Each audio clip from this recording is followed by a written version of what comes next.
95.7 The Game. Survive and advance, baby! Let's go! NFC Championship! The final from Santa Clara, Levi's Stadium, San Francisco 24, Green Bay 21. The Niners played nowhere near their best game, but hey, all that matters is the win or the loss, and the Niners got the win. Faithful! It was not pretty. In fact, it was ugly. Basically, the entire 60 minutes. 24-21 is the final. The Niners escape. And they're on to the NFC Championship game. Welcome to overtime on 95.7 The Game. Mark, Randy, Sterling, Bennett with you. Faithful, how you feeling? Give us a call, 888-957-9570. That's also the Comcast Business text line. The YouTube stream is up. YouTube.com/957 The Game, powered by First NorCal Credit Union. Sterling, 24-21, the Niners win. It doesn't matter how you win. It's if you win. It was gut-wrenching. It was nail-biting. And if that's what it takes to get to where we want to be, I will take it every day of the week. The Packers, the cheese has been shredded. See you next year, Green Bay and San Francisco and the faithful. Welcome back to the NFC Championship. Let's go. Come on. Wow. Woo! Wow. I'm so tired. Gotta be honest with you, Sterling. I was not confident that whole second half. I was shaking. I was convulsing back here, man. Hey, wow. I see D. Lou the boss on the YouTube chatting. Get over to YouTube. Hit us up on the Comcast Business text line. Give us a call, 888-957-9570. D. Lou the boss says, I was calm the whole game. D. Lou the boss, I call Cap. I envy There's him. no way that's real. Man. There's no chance that's the truth. Because, man, I don't know how you calm possibly down. be I'm going to calm give through myself that. a heart attack. I mean, my goodness, I am red. I know on the screen you probably can't tell, but we're running around screaming. We're out there yelling, like, just praying to every god in the whole universe, like someone, the football gods, make this happen. Oh, my God. And all it takes is a missed Green Bay Packers field goal, and you give Brock Purdy, who wasn't great in this game, you give him one chance to go out there and get the dub, and what does he do? He bucks the trend. Kyle Shanahan bucks the trend of they cannot win games when trailing by 5 points in the second half, gets that second career fourth quarter comeback in the biggest game of his life thus far. How awesome is that? Woo! Yeah, 0-31 when trailing by 5 or more entering fourth quarters? They put the graphic up. We thought, there's the tombstone. Call the gravedigger. It's over. And Kyle Shanahan said, no. I got one more trick up my sleeve. And his name is a Christian McCaffrey touchdown. Yeah, so, run CMC, baby. So it was 21-14 Green Bay going into the fourth quarter. The Niners put together, after getting an interception, a really bad offensive drive. Yes. I mean, that was kind of the story of this game. 7 plays. They only gained 14 yards after they got the ball right around midfield. Jake Moody kind of bails them out, makes a 52-yard field goal. Who would have thought, out of all people? I don't know about everyone else watching at home, all the faithful to the Bay, all the Niner fans. I was thinking 4th and 9, 52-yard field goal, you're down a touchdown. I was saying go for it. Yeah. Go for it on 4th and 9 because nothing against you Jake. You don't trust Legatron, I get it. 52-yard field goal in the elements, that's not an easy kick. No, it's not. Now 4th and 9 isn't easy either, but that's what I was calling for. They decided to kick it, ended up being a good decision by Shanahan. The field goal goes through. It's a 4-point game. Then you get a stop, and you hold Green Bay to a field goal attempt. Yeah. They miss a 41-yard field goal. You get the ball back, and then you go right down the field, 12 plays, 69 yards. Think you're Jake Moody. With a Christian McCaffrey 6-yard touchdown run to give the Niners the lead, 24-21. And then the defense goes back out on the field with 1 minute left on the clock. Green Bay has all their timeout, so you feel like they have a chance. And Dre Greenlaw, his second interception of the night to seal it. The Niners squeak by 24-21. They outscore the Packers 10-0 in the fourth quarter to do it. I feel like I've been exorcised by a demon. Like I feel like the priest came in, put the cross to my forehead, and said, "Thou be gone, you shall beast," whatever the phrasing is, because that whole game, this isn't supposed to be happening. We should be up by 20. Purdy looks awful. Debo gets hurt. And to say this on the air, for the first time all season, for the first time in Brock Purdy's career, he has won a game where Debo Samuel only plays 10 or less snaps. Wow. You lose your number one receiver. Brandon Ayuk and Purdy look like they have no chemistry. Kittle's dropping passes late in the game. You're thinking, is this season where the only goal we had was winning a Super Bowl going to crumble in round number 1, game 1 for you in the playoffs in your own home in front of your own fans for this team that should have been ahead by a lot in this game to gut this one out and show the entire world who they are, who they have shown to be all year long? Where Ambry Thomas is getting DPIs left and right, blowing coverages every single place. Fred Warner to play a great game all 60 minutes. This team needed everyone to come through in this game.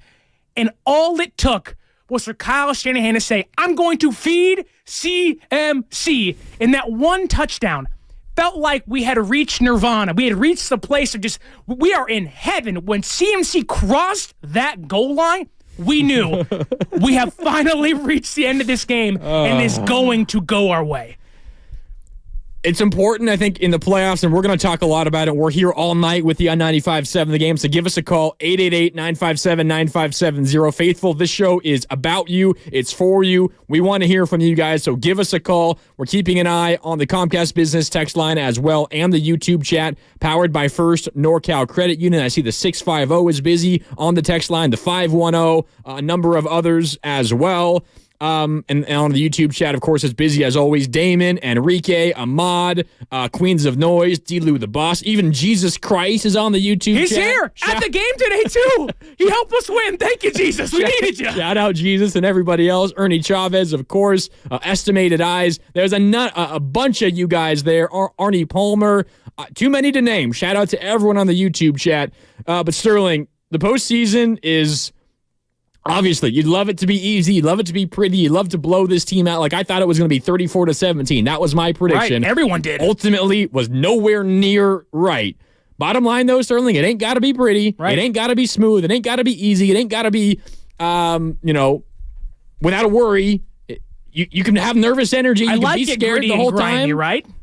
All that matters is you get the win, and the Niners got the win, and that's what happens. I mean, how many times...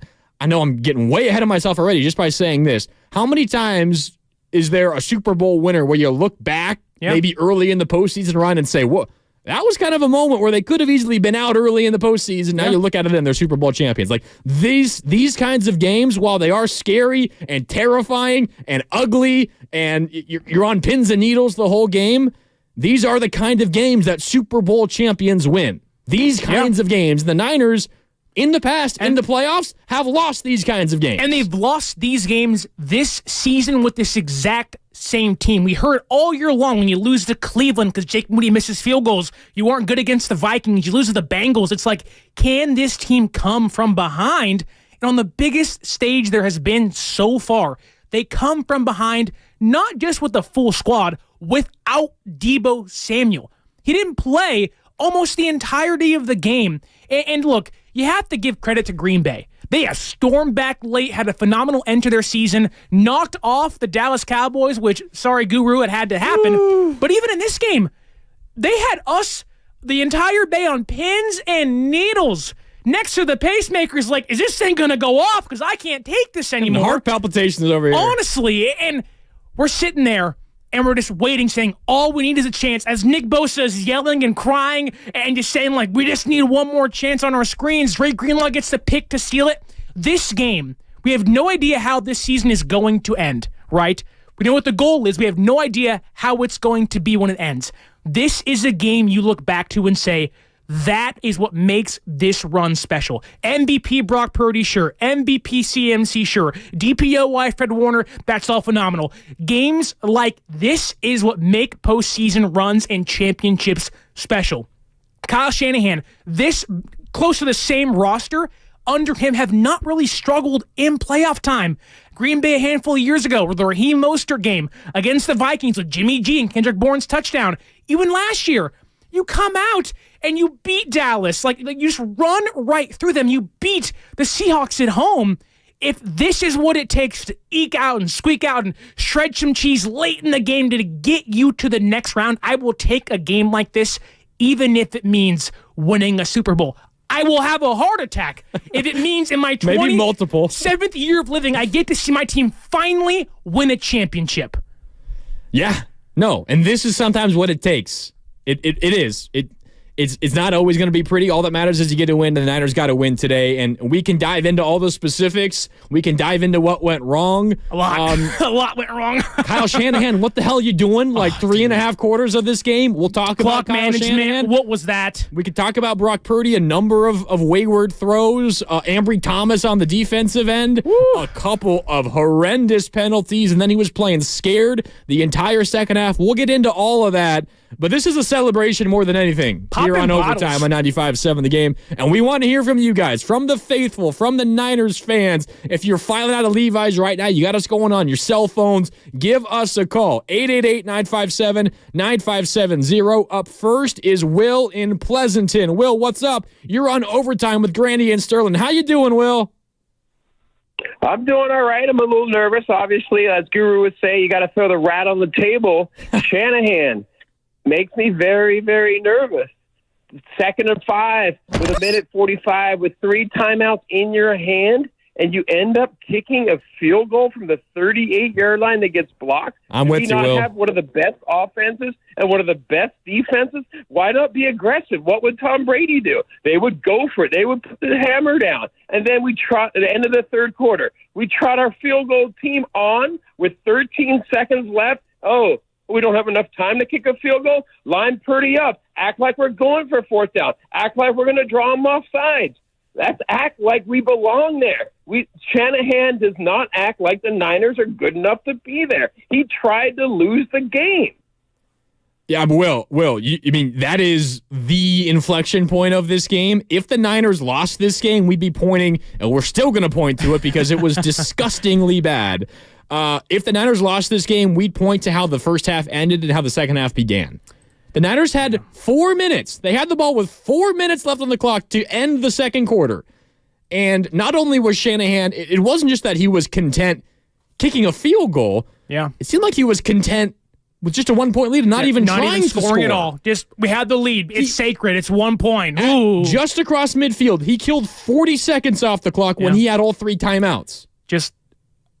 You cannot from like a minute scared. 15 to down what? Time to like 30 seconds left. And what makes it even worse is that I know Brock Purdy's not having his best game. Arguably, maybe his worst game ever in a win. At least I'll say that. Like, he looked really atrocious for 3 of the 4 quarters tonight, right? I get it. He's not having a great game, but you have someone who has been an MVP favorite and played like one all year. You have an all-pro tight end, an all-pro receiver, a MVP caliber running back, and you're playing conservative in a game where you should sit back and say, I left everything on the field. Your players are doing that. Their coach should do that as well. Yeah, and then how he comes out and plays the beginning of the third quarter. So Deebo Samuel out. We're going to get an update from Kyle Shanahan, I would imagine, relatively soon. We hope that he is good. That. Yeah, I'm scared. He was in and out of the game. First left with what they were calling a head injury, at least the television broadcast on Fox called it a head injury. Came back into the game, and then was taken back out of the game and did not come back in, what is being called a shoulder injury. But as far as I could tell, Sterling, the injury happened to the head and the shoulder on the same play. Yeah. So the fact that he came back in the game and then later left, kind of interesting. But instead of Deebo Samuel being in the game and taking maybe a handoff to begin the third quarter, Kyle Shanahan decides to call a handoff to Juwan Jennings out of the shotgun. You can only use him on 3rd downs. Everybody knows that. Juwan line up in the shotgun to the right of Brock Purdy, and they hand it off to him like he's Deebo, like he's McCaffrey. And McCaffrey doesn't touch the ball on that first drive. The Niners could have made this game so much easier if they just executed like the offense that they are. Not even executed. They even tried to execute like the offense that they are to close the second quarter and to open the third quarter. And Shanahan, credit him for, coming back in the fourth quarter and all of that. If his team did not pull off that comeback in the fourth quarter, there would be hell to pay for how he handled the end of the first half and the beginning of the third quarter. The hashtag fire Kyle Shanahan train would be off. That was a mess. Rails. That was a mess. It sounds weird to say this, and obviously we are extremely happy to win this game. We're popping bottles. We're popping champagne. Popping Martinellis. Whatever you want to back here. I'll be eating loaves of bread all night tonight, folks. But my goodness, Like, this is a game where you'd wish that Shanahan would learn his lesson, but he's not. He's been doing the same thing since he got here, and the same thing since his team has been good in 2019. Go back to the Ravens game in the rain. You have like a minute. You have 58 seconds, whatever it was. Push the ball down the field. Score some points. Put the other team, especially in this game, had you scored, it's 14-6. You get the ball back, make it 21-6. And I hate complaining in a win like this because we should be out there going nuts. Mardi Gras in San Francisco, right? I'll take my top off. I don't care. Someone give me some beads. That's how happy I'm at. I know you don't want to see it, but still, right? But in a game like this, it's like, Kyle, please look in the mirror and say, where can I do better? Because, oh my goodness, had the Packers not missed this field goal or the field goal, we're in overtime right now. You're sitting here in overtime, still biting our nails, still sweating. My top is still on, and no one's happy about that. Not single person is like, oh, it's throwing stops on still? Well, that just really stinks right now. I want it off because San Francisco got the win. I don't know if I would have wanted that site, Sterling. But so I'm glad that it's not. It's the only Shan's site, right? Oh, God. We got to talk about the defense because the defense absolutely saved this team. Oh, yeah. Fred Warner was great. Time and time again. Dre Greenlaw had the 2 interceptions in the fourth quarter. Fred Warner was all over the place in the first half. Really, Sterling, the linebacking core Oren Burks carried the day. Yeah. Because the D-line got no pressure on Jordan Love for the most part. There was a little bit of pressure on him on that final drive that they kind of forced him, and he's kind of just flinging things up there with a minute left. But the secondary, for the most part, wasn't very good. Mooney Ward had a great pass breakup in the end zone on the first drive of the game. We talked a little bit about Ambry Thomas, who was bad throughout much of this game. The fact that the defense was even anywhere good. What, handful of red zone stops, Ward's PBU in the red zone. Exactly. And the only reason the defense had any kind of respectable day, Fred Warner and Dre Greenlaw. Yeah, they were great. Perfect almost. They were great. They picked up the slack from basically everybody else on defense. And that's what's supposed to happen, right? I was sitting in the studio and I was like, look at all these overpaid assets that aren't doing anything. Where was the pressure tonight? Where was Chase Young? Where was Nick Bosa? And you sit back and you watch Fred Warner and Dre Greenlaw just dominated every single play, blowing up Aaron Jones, making pass blocks. Fred Warner was literally everywhere. Like, you talk about a hunter, a lion searching for their prey. I get he has the dreadlocks. He looks like a predator out there. He does. Like, he's looking to hunt Arnold Schwarzenegger and Danny Glover all night long. He has the camouflage. He's cloaked up. He's putting the healing ointment on his wounds. Every single play, Fred Warner's out there just dogging it out, diving at people, stuffing the run, blocking the passes. Fred Warner, he took a portion of the field away today. Not many linebackers can do that. And in a massive game like this, had Green Bay had the middle of the field to play with, this game is over with. They were getting whatever they wanted. Green Bay puts up like 35. Exactly. If that's the case. They were getting everything they wanted outside of the numbers.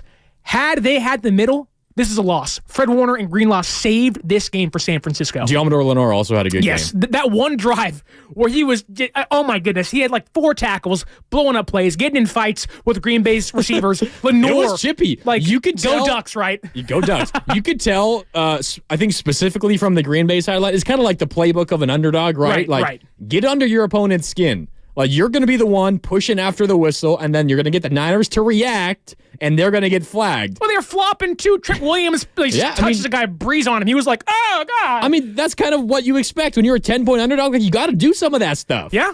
And to be fair, the Niners didn't handle it great. Like, no. You probably got to know coming into this game, the Packers are going to try to pull some of that stuff. It was like Valentine and Nixon and Owens, and it just felt like it was all over the place. This game was slipping away from San Francisco's grasp, and somehow they had the other hand. They pulled it back up and said, I'm not going anywhere, and came right back down. It was like, that was an awesome win. I'm not bleeping leaving. Right. I'm not bleeping leaving. I'm fighting for my life out here, man. Like, come on. All right, let's go back to the phone lines here on Overtime. Give us a call, 888-957-9570. Faithful, we want to hear from you. Are you filing out of Levi's now? Has the party moved out to the parking lots? Give us a call. We want to hear from you guys. The Niners are on to the NFC Championship game for the 3rd straight season and the 4th in the last 5 years. They will take on the winner of have the Lions and Tampa Bay tomorrow, and that game will be right back here in Santa Clara next week on Sunday. Let's go to the phone lines. Up next is Mo in San Francisco. Mo, what's up? You're on OT with Grandy and Sterling. How you doing, Mo? Hey, great. Love you guys. And just 2 quick points. One, we dodged a bullet with Jordan Love. Jordan Love was looking like the second coming of Aaron Rodgers ever since the Cowboys game. And I don't know what he did at that last play. He had a minute left with 2 timeouts. He could have run it for a first down, and he literally threw a duck. And I have no idea where that brain freeze came from. Second point, Chase Young. Maybe this is the reason why the Washington Commanders got rid of him, but the linemen weren't doing anything today. The linebackers saved us. Yeah, you're right. Mo, I agree with you. Chase Young, where'd you go? Nick Bosa didn't get a lot of pressure, although he had a couple of nice I think he had a tackle for loss and a couple others right around the line of scrimmage. Bosa was his normal good self, but you didn't have the back-breaking play that oftentimes you come to expect from Nick Bosa. Overall, the D-line wasn't very good. The Niners allowed their first 100-plus yard rusher in, 51 games, including regular season and postseason. We thought Armstead was going to fix things, but Aaron Jones got whatever he wanted in this game. He's been great, in my mind, thinks of Detroit in a week or so if they make it. But, at the moment Aaron Jones broke that 53-yard run, I think we all threw our hands up and said, this one's over with. And the defense tightens up. They did it time and time again. It felt like they were just bending and not breaking. They were like saran wrap. You punch it, it ain't ripping through. The Niners defense today not only saved their offense, they saved their entire season. That cannot be under and overstated. The defense saved their season today. Yeah. That's how great they were. And on that drive that led to the McCaffrey touchdown, the Brandon Ayuk catch on third down where he pulled off his shoestrings. Woo. I mean, that's literally, you talk about a season-saving drive by the defense, season-saving catch by Brandon Ayuk. Yeah, and look, there's been a handful of games when there's no Debo, Ayuk has been borderline invisible, right? Where the Browns game didn't do much. The Vikings game was non-existent. The Bengals game just didn't do much either. In a game like this, you can tell that the minute Debo was gone, the energy was zapped. It was like, uh-oh, something's bad's going to happen today. That felt like the moment that the team thought it was possible they could lose. And they bought into it. And the Packers did as well, saying, hey, they don't have Debo. They don't have their thumper. In a rain game like this, if there's anybody you want to give the ball to, it's Debo Samuel. You don't have that. And for Ayuk to barely, not play well for 3 quarters to come up clutch with the shoelace catch to get San Francisco in position to win this game, they needed everybody. Hufanga was there. Aziz Al-Shire, who plays for the Titans, was there. Solomon Thomas came back. It was like Niners unite, Avengers unite, assemble. We need everybody to win this game, and they finally pulled it off. Oh, they did. All right, we got full phone lines with you here on Overtime on 95.7 The Game. Let's go to them. Up first is Rich in Fremont. Rich, Niners somehow find a way to win. How you feeling, Rich? Oh, my God. Yeah. Are you serious right now? Are you serious? Unfortunately, we are serious, Rich. Let's go, Rich. Guess what? Wave bye-bye to Jordan Love and the Green Bay Packers. Wave bye-bye. They're going. Bye-bye. Bye-bye, Cheeseheads. They're gone. Bye-bye. They're gone. Okay? The Cheeseheads have left the building. They are out of the building. It's like, oh, my God. Look, at the end of the day, I was telling my friends at 2:30 this afternoon, I told them, I said, well, you know what? The way the Niners are going to beat these guys is their secondary. And I told them, I said, hey, I'm going to tell you right now who's going to be the factor. They said, who? I said, Dre Greenlaw. I said, when Greenlaw's in, look, no. You're not going to bring your A game to the law. You're not doing that. You're not. I'm sorry, it's not going to happen. So at the end of the day, what are we looking at? We're looking at Dre Greenlaw. What did he do? You saw what he did. Look, okay. So therefore, 2 interceptions, Rich. That's right. LaFleur, you're gone. Green Bay, you're gone. You're with Dallas right now, sitting at home, thinking about it. That's what you're doing. And the Niners. Bang, bang, Niner gang. That's yes, sir, Rich. Bang, bang. Yes, sir. Bang, bang, Niner gang. Yeah.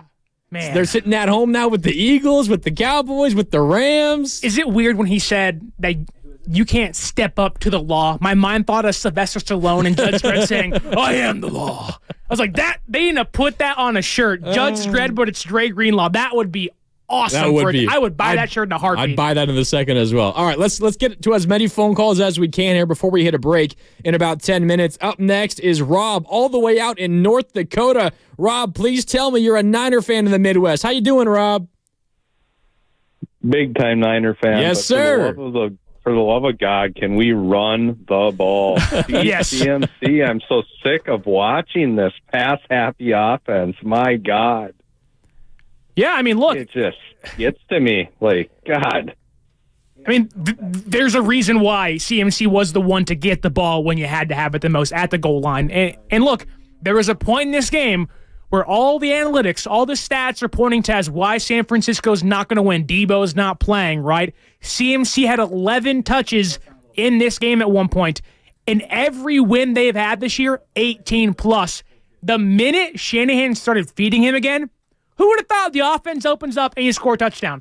Hey, Kyle, it's not that hard. Go into your cupboard, go into your cereal box. It'll say a big in white letters, feed CMC. No one wants the oats, no frosted mini wheats. It's feed CMC.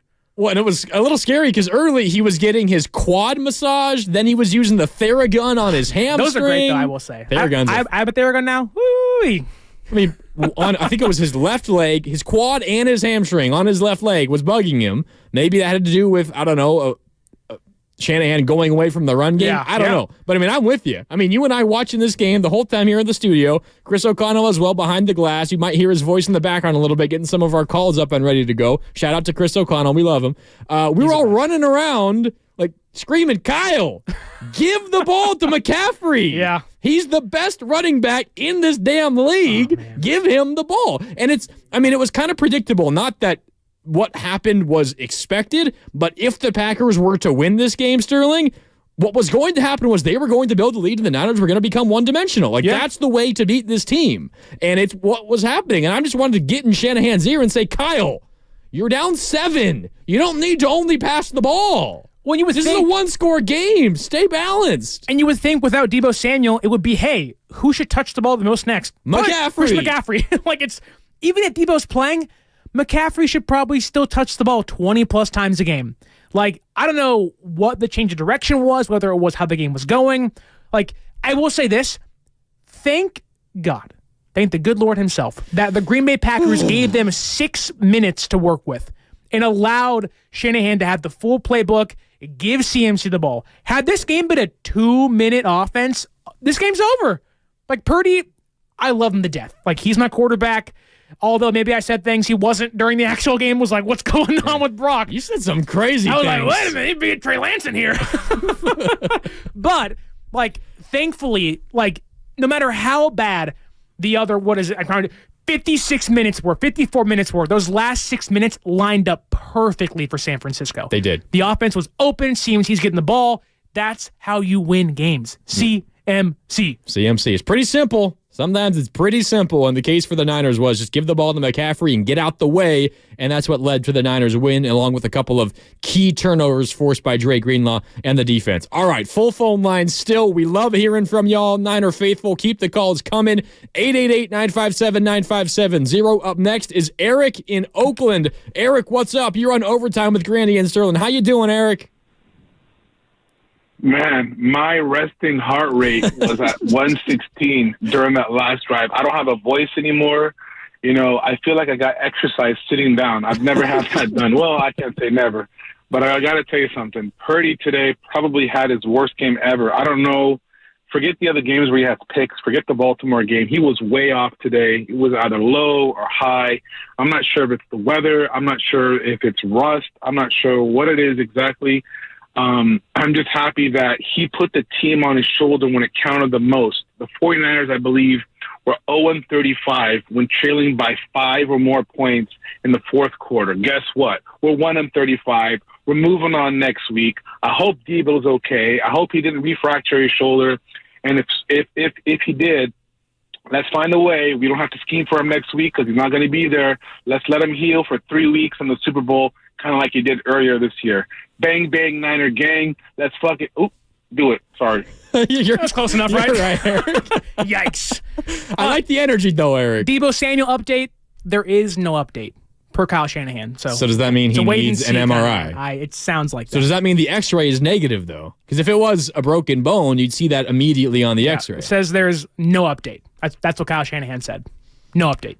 That doesn't feel great.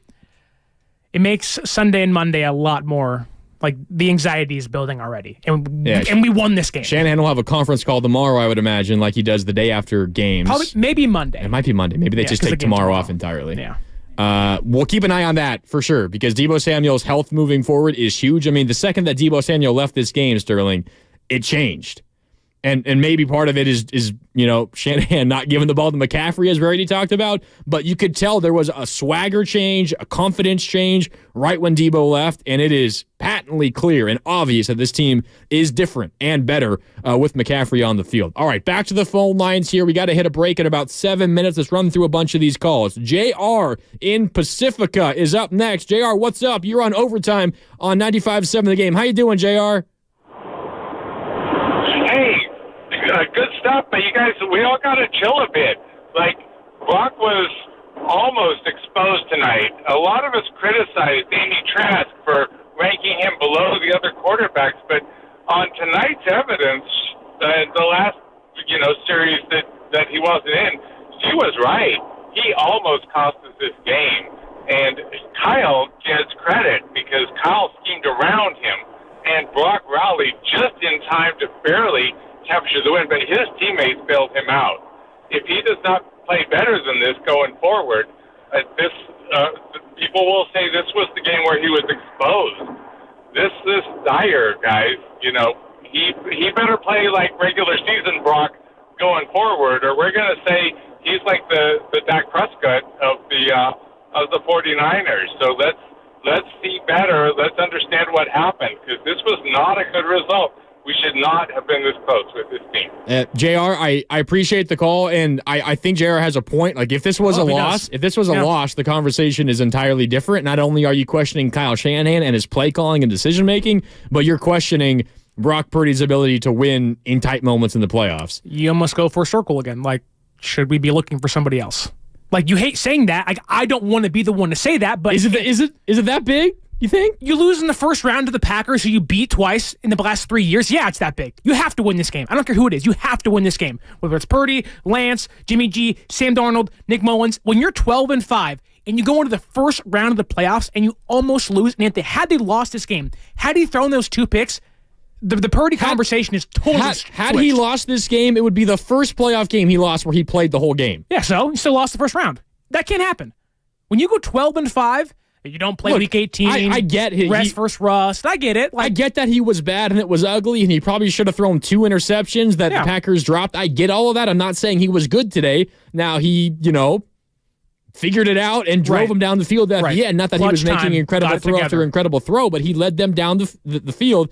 I'm not sure one bad game in the playoffs. Yeah, it's disappointing and it's terrible, and you wasted a chance. And this is all hypothetical. If they had lost, of course, you wasted a chance to win a Super Bowl. But I'm not sure it's enough for me to completely change my thinking. It's a referendum on him as a quarterback, or as your quarterback moving forward. I don't think I would not sit back and say he's got to go. No, of course not. But I do think that he already has so many doubters. Whether it's the draft status, don't believing him in his size, people had said Baker Mayfield's better than than Brock Purdy. Jordan Love today, 194 yards, 2 touchdowns, 2 interceptions. Referendum on him? No. He lost. First playoff game ever, or second playoff game ever, to the number 1 seeded team in the entire NFC. You can't lose to the 7th seed? Come on. You cannot lose to the 7th seed and expect you to not have more criticism. I get it. All I'm saying, the first interception Love threw, oh my God, what a bad throw. Yeah, it was bad. So far behind Tucker Kraft. Now, to Love's credit, if Kraft doesn't tip it up in the air, it falls incomplete probably. But Love was really good for the first 2+ quarters, 3 quarters. All I can say is, thankfully, the Niners linebackers and cornerbacks can catch, and the Packers can't. True. True, and the Niners actually have good Got linebackers. some The Packers do. buttery hands in that Packers defense, some cheese hands. All right, back to the phone lines here on Overtime. Up next is Olivia in Lathrop. I know Olivia, who this is. I know who what's this up? is. You're on OT. How you feeling, Olivia? Hi, Olivia. Hey, thank you so much for bringing us on. I just want to say I don't think it was Brock Purdy's fault at all. That O-line was not tight, and they were letting people in, and he was getting nervous because there were too many guys in his face. Okay, I like it, Olivia. Doesn't blame Brock Purdy. First, I will say, Olivia, thank you for calling, and thank you, Sydney, for calling as well. I'm sure Braden's having a great time at the game right now. He really is. He loved it. It's truly. Please parade your 1-year-old daughter with the championship belt we have at the house right now, please. She certainly deserves it. I will wear that thing with pride all week long. She will. But I will say I really don't think it was Brock Purdy's fault. And it was a win, so I take that. Yeah. Yeah. All I'll say is, if we're going to go to break soon, I have to get my song out of the way. Uh-oh. And it's Green Bay, round it up, faithful, here we go. The Packers are F-R-U-A-D-S, frauds, Wait, frauds, you spelled frauds. that wrong. No, F-R-A-U-D-S. You said U-A. Oh, F-R-A-U-D-S. There you go. That's okay, come on. I'm pumped. I'm excited. Spelling's out the window, out the door. No one cares, Mark, about the grammar. I care. We're too pumped for a win. Too pumped. That's how they spelled frauds wrong. Hey, F-R-A-U-D-S. Frauds, frauds, frauds. Niners were almost there for a second, but they aren't. But they aren't. Almost. And if they lost this game. They're getting triple frauds. All right, we got to get to one more call before we hit a break. Up next is Lucas in San Jose. Lucas, you're on Overtime with Grandy and Sterling. The Niners win. Lucas, how you feeling? You got to feel good after a win no matter what, okay? But frauds, maybe. But overall, we're a better team, and there's nothing to say about that. But I think it was a mental aspect that had to do with Brock Purdy underthrowing and overthrowing, but at the end of the day, defense saved the day. And, what can you say? Niners won, right? Bang, bang, Niner gang. Let's go. Amen. Yes, sir, Lucas. Amen. Bang, bang, Niner gang. I like we're getting every call just ends the call with bang, bang, Niner gang. I think you got to do that if you call in. Should be a caller. Like, if you don't do it, you can never call back in. Sorry. Yeah, we don't make I guess we kind of do make the rules. This is our show, Mark. You're calling in, you got to end the call with Bang Bang Niner Gang. New rule here on Overtime on 95.7 The Game. All right, we got to hit a break. We got plenty more calls to get to. Jose, Billy, Aldo, I see all you guys. We're coming to you on the other side. The Niners beat the Packers 24-21. They're headed to the NFC Championship game for the third straight season, for the fourth in the last 5 years, and we got plenty more to get to. We're with you all night. We're just getting started on Overtime. It's Mark Randy, Sterling Bennett with you. We got more on the other side right here on 95.7 The Game. Tune in to 95.7 The Game for Warriors Live, 60 minutes before tip of every Warriors game throughout the season, as we get you ready for the action. Brought to you by Xfinity.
Powered by First NorCal Credit Union.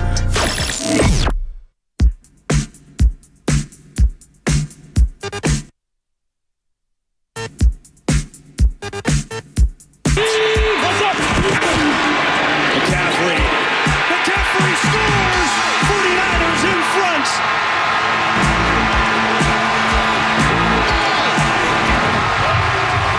Now back to Overtime with Sterling Bennett and Mark Grandy on 95.7 The Game. Welcome back. Niners knock off the Green Bay Packers. Final score 24-21. The computer needs to get exercise over here. Electric Avenue is struggling right now. It's too hyped up. Eddie Gant's going crazy on Electric Avenue right now. Wow. 24-21, that highlight you just heard, courtesy of Fox. It was the Christian McCaffrey 6-yard touchdown run. It was the final score of the game. It was the Niners' first lead since early in the second half when they briefly took a 1-point lead. Christian McCaffrey, 2 touchdowns in this game, 98 rushing yards to go with 30 receiving yards. My bold prediction was 150-plus total yards and 2 scores. Almost had it. Almost had 128 all-purpose yards for McCaffrey and 2 touchdowns, but still very obvious, Sterling. He was the driving force for the Niners offense today. Not much else going offensively. George Kittle had a big touchdown catch in the first half. He had 81 yards. That was a great play. Throw by Brock Purdy. Yeah, probably Purdy's best throw of the game. Juwan Jennings with a number of huge catches in this one. He had 61 receiving yards on 5 catches. When you have Juwan Jennings? The Niners need Deebo Samuel. The Niners need Deebo Samuel. Come on, Sterling. You're not getting none of that. You're not going to ask Put Ronnie Bell in. Activate him next week. But Christian McCaffrey, clear, obvious. He's still the key for this Niner team. And once he started touching the ball consistently, the Niners had consecutive scoring drives. And as a result, they knock off the Packers. They survive. I mean, that's really the right word here. Oh, yeah. I mean, in the playoffs, in the postseason, survive and advance. That's all you can do. Yeah. And they did it. They lived to play another game. They'll play on Sunday. They have the rest advantage on Sunday because the other NFC opponent plays tomorrow. We can talk a little bit more about that later. But we're still just getting over our excitement. And we're coming down a little bit. I'm on cloud 13 right now. I think I'm finally over my nervousness, though. Yes. Now it's finally settled in. Like, okay, they won. I was talking to Chris, and Chris goes, "Who'd they even play? I don't even remember who they beat." Like, it's that much anxiety. I think I blacked out. You're blind with rage, and like, are we gonna lose this game? And you win, and you're like, oh. Okay, sunshine and rainbows, cool. It's great. They got the win, yay. NFC Championship game in 8 days. Let's do it. All right. How good does that feel first? Feels great. San Francisco, we knew we had to get there, but your Niners are back in the NFC Championship game. And you're hosting the NFC Championship game for the first time in 4 years when you beat these very same Packers in the NFC Championship game. Get these game. dumb cheeseheads out of here. That's now, 5 straight playoff wins for the Niners over the Packers? Man. But yeah. Their 10th all-time matchup, San Francisco now leads 6-4 all-time. Because there was 2 Kaepernick wins over the Packers, 2 Garoppolo wins over the Packers, and now 1 Purdy win over the Packers in the playoffs. I don't think it matters who's playing quarterback for the Niners. They're just going to beat Green Bay. Well, it's what they were talking about. Didn't, but it doesn't matter who it is. Aaron Andrews sat down with Jordan Love pregame and was running through some of the statistics, like Brett Favre couldn't beat the Cowboys in the playoffs. Right. He lost to the Cowboys time and time again. Aaron Rodgers couldn't beat the Niners in the playoffs. He lost to them time and time again. Love beat the Cowboys last week and now has a chance to beat the Niners this week and get kind of both of those monkeys off the Packers' collective backs. And he fell just a little bit short. We kind of got a monkey off our back tonight, right? Trailing by 7+ points in the fourth quarter of the last 5 playoff games, Niners had lost 2 of those 5 games. Tonight, they win the 5th one. Incredible. First time under Kyle Shanahan, down by 7 in the fourth quarter.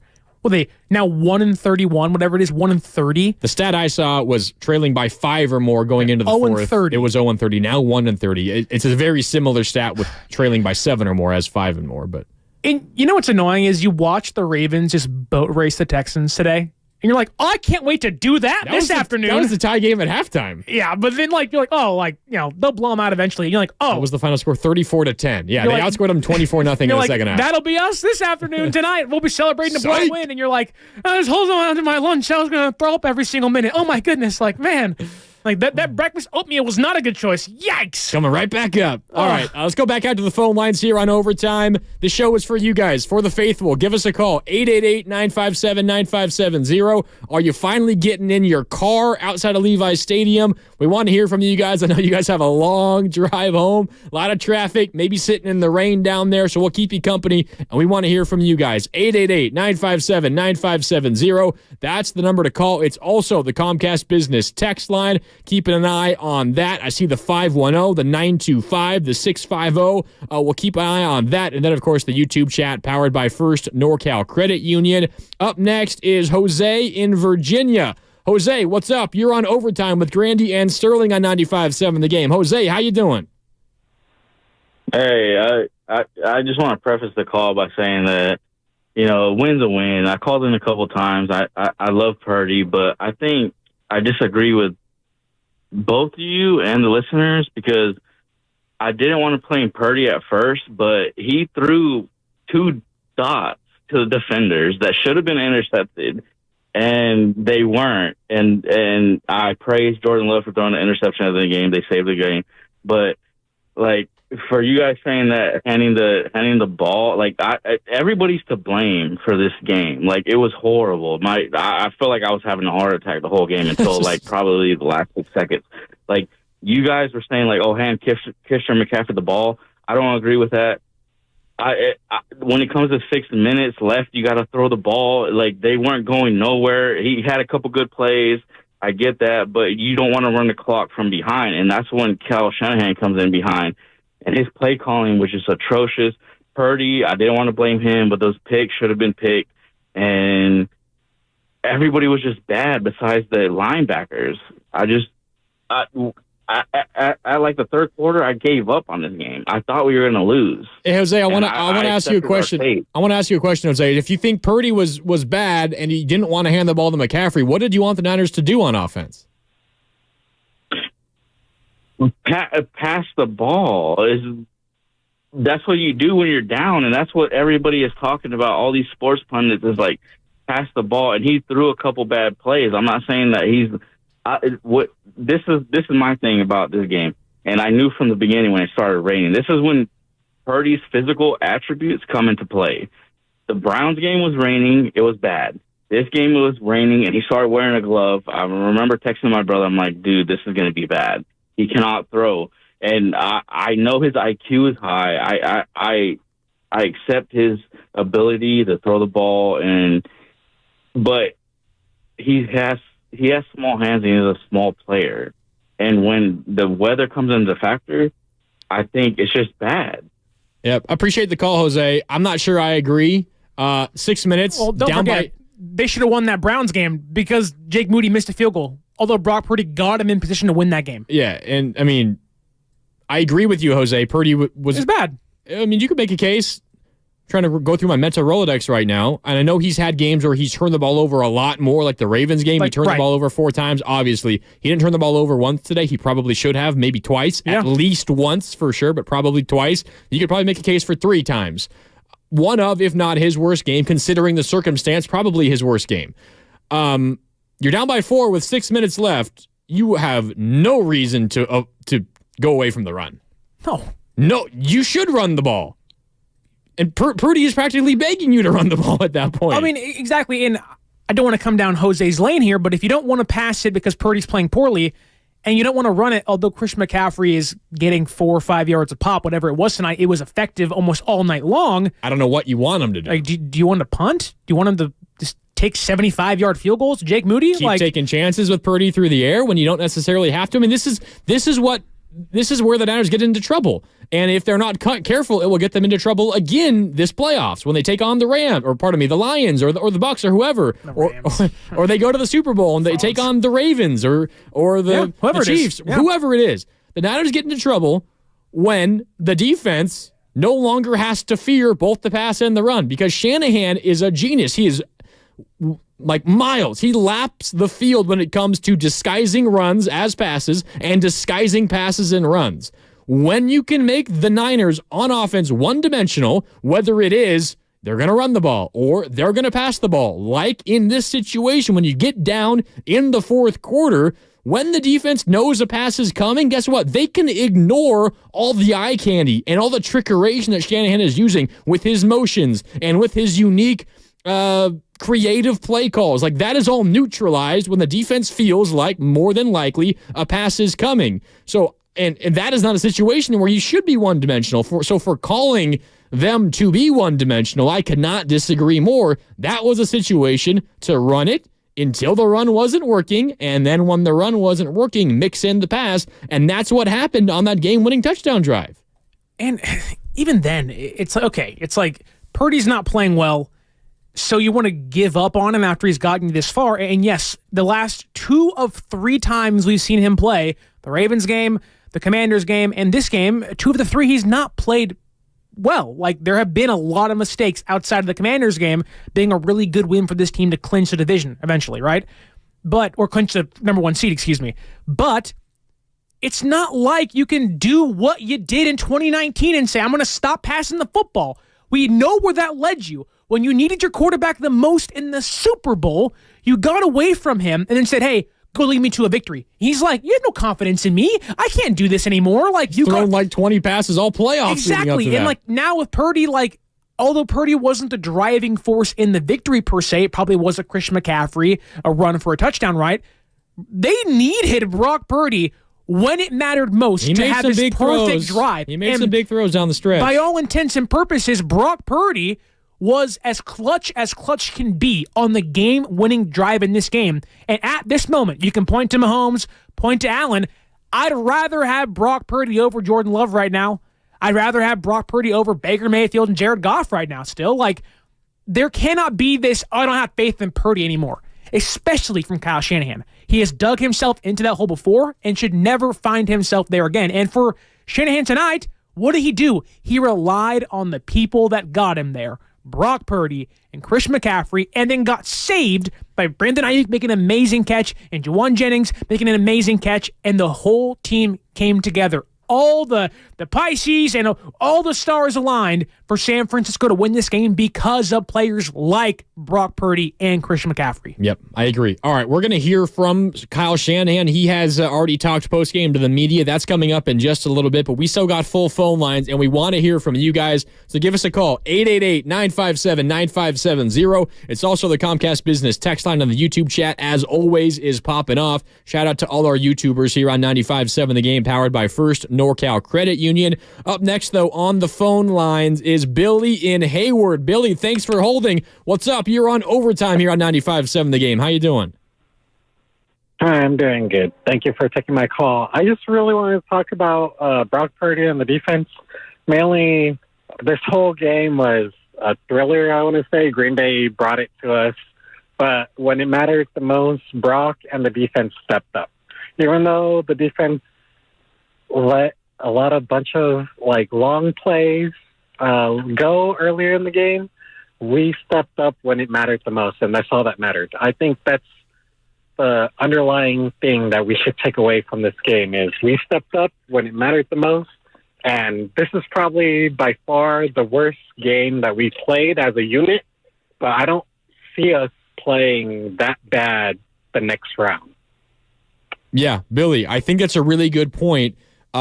It seems unlikely the Niners are going to play this poorly again in the playoffs. Now, maybe they play better and they lose. They better not. If they play this poorly again, they're going to lose. It doesn't matter if they're playing the Bucs. It doesn't matter if they're playing the Lions. Like, no matter who the opponent is, if they play like this again, they're probably going to lose. I mean, we could say it. The Niners got extremely lucky to win this game. Yeah. They had no business being in this game, and they found a way to win. Exactly. And like, you can relate it to like a pitcher. You talk about this a lot in baseball. When an elite pitcher, just one of those days where they don't have their stuff, right? They don't have their elite stuff. The slider isn't breaking as much as it normally does, or maybe your command is a little bit off.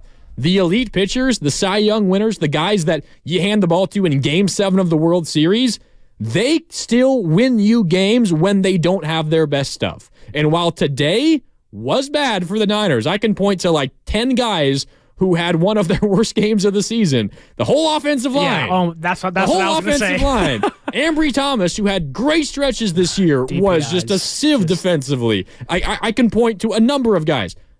The Niners found a way to win. Yeah. When they were not anywhere near their best, You expect their best is yet to come, at least an improvement upon this game. They're still alive. They found a way to win when they're not at their best. And while you would love to never see them not at their best, the sign of a really good team, an elite team, is being able to win these games when you're not at your best. And up until this point, in the Shanahan era, when the Niners have not been at their best in the playoffs, they've lost every single time. Not today. They were nowhere near their best, and they found a way to win. That is a change in the Shanahan era.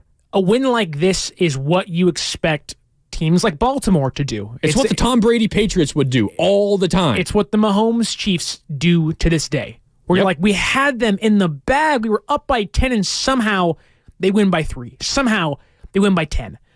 This is a game where we will all sit back, whether the season ends next weekend against Detroit or Tampa Bay, whether it ends in Vegas, win or loss. This is a game we'll all sit back and say, they gutted this one out. Where this season, without Deebo Samuel, without Trent Williams, games against Cleveland when they lost 3 in a row, right, during the middle of the season, we all sat back and said, can they come from behind and get a victory? This is Brock Purdy's second career fourth quarter comeback. Like, that cannot be overlooked here. Brock Purdy on the final drive of the game, 6 for 47. Oh, excuse me. Wow. Really bad. Wow, 47 passing attempts on one drive. 6 for 7, 47 yards, 2 carries, 11 yards on the ground, and led his team to a game-winning touchdown drive. That is if you put clutch, it'll have Tom Brady and Mahomes all the way down, and like the A, B, C, D, E definition, there's Brock Purdy's name right there. And that's a pretty good place to be come playoff time. Yeah, I mean, he did put it together on that final drive, but it does not hide or excuse away what the rest of the game was, which was pretty ugly. And we'll probably hear from Brock Purdy before the night is over here on Overtime as well. I'm sure he'll say all the right things. But this is now consecutive primetime games where people watching him, like, the national narrative around Purdy is not changing. It's still going to be he's carried by an elite offense. Monday is going to be an awful day to be a Niner fan. They'll have the victory. Oh, they're going to the NFC title game. And we'll see all these people. Brock Purdy's the worst quarterback in the playoffs still, this, that, and the other. And it's like, yeah, but they won. And sure, you can point to the stats and point to his play, and you'll be validated in that. Like, Brock Purdy did not play well tonight. But my thought process, I think the odds would lean to him and the entire team, especially if Deebo Samuel plays the whole game next week, which we'll see what happens with him, that they're going to bounce back. The odds San Francisco plays 2 clunkers back-to-back with an elongated week this week, 7-8 days to rest and get ready for whoever their opponent might be. They should play so much better. Hopefully the rain isn't there. If there's no rain, folks, and you ain't seeing Brock Purdy in back-to-back rain games. And Deebo's back. There is a dome in Vegas. Like, they ain't got to worry about it. Just get there. If there is sunshine and rainbows in Santa Clara next Sunday, I expect them to be cooking some Lion or some Commanders on the weekend. Bucks. Dude, whatever they are. They stink. No, by the way, it doesn't matter. Baker Mayfield, doesn't matter. Seems to me like you think the Lions are going to win tomorrow. We can talk about that later. Yeah, I do. All right, let's go back to the phone lines here on Overtime on 95.7. The game up next is Aldo. Aldo just left the game. Thanks for calling, Aldo. How you doing? I'm doing really good. Thanks for taking my call, and I apologize for my voice. Hey, that's a sign of a good fan, Aldo, if you've got no voice left. Oh, thank you. That, my son, and my 2 friends, my friend and his son, we've all lost our voices. But I kind of want to touch on a couple things. Like, number one, I think the play calling in the first half was so vanilla that all the receivers are blanketed. Every time we ran the ball, McCaffrey was having to carry 2 or 3 guys on top of him before he would get tackled and things like that. So I felt the play calling was not as creative as we'd like to see from Shanahan. And yes, Purdy had a horrible day. We all know that. He almost threw 2 picks. And I blame that to the play calling as well as a little too much rest, maybe. That can be, up for debate. And then the last thing is the defense played an amazing game. 2 PIs that one cost us a touchdown, I believe, and the other one, I think, a field goal. But there was no pressures on Love. And I'm wondering, what do you think about the defensive coordinator kind of changing things up again? Because Love just sat there and, just did what he had to do to make plays. And it was a fantastic game. And we did pull it out. And Purdy did what he needed. Purdy needed to do what he did, and the last drive of the game, and it was fantastic. That's all I got to say. Thank you. Thanks, Aldo. I'm glad you enjoyed the game, and thanks for calling here on Overtime on 95.7 The Game. It was kind of difficult to watch at times. The Niners defense not able to put any pressure on Jordan Love. I don't think they laid a finger on him until like the second quarter. Did they sack him at all? I don't think so. Yeah. I'll double check, but I can't recall. It was like 11 pressures through the third quarter, and that was it. He's like, cool. He's still flinging that thing left and right. No sacks, 4 tackles for loss, all on run plays. No sacks. Wow. That was bad. And I mean, man, I know we got on Steve Wilkes early in the year for untimely blitzes. It worked today. The zero blitz worked today. It did. Wilkes blitz every play whenever you want. You are in my good graces. That's dangerous. That's dangerous. Let's overcorrect so much. Blitz all you want. You do that, Steve, we're banishing you back up to the booth, okay? Banished. How far have we come? Talking about firing Steve Wilkes in the booth. You have to come down from the booth on the field. If Brock is a guy, he's hurt. Debo is hurt. Like, this season, it feels like it's gone by in a flash.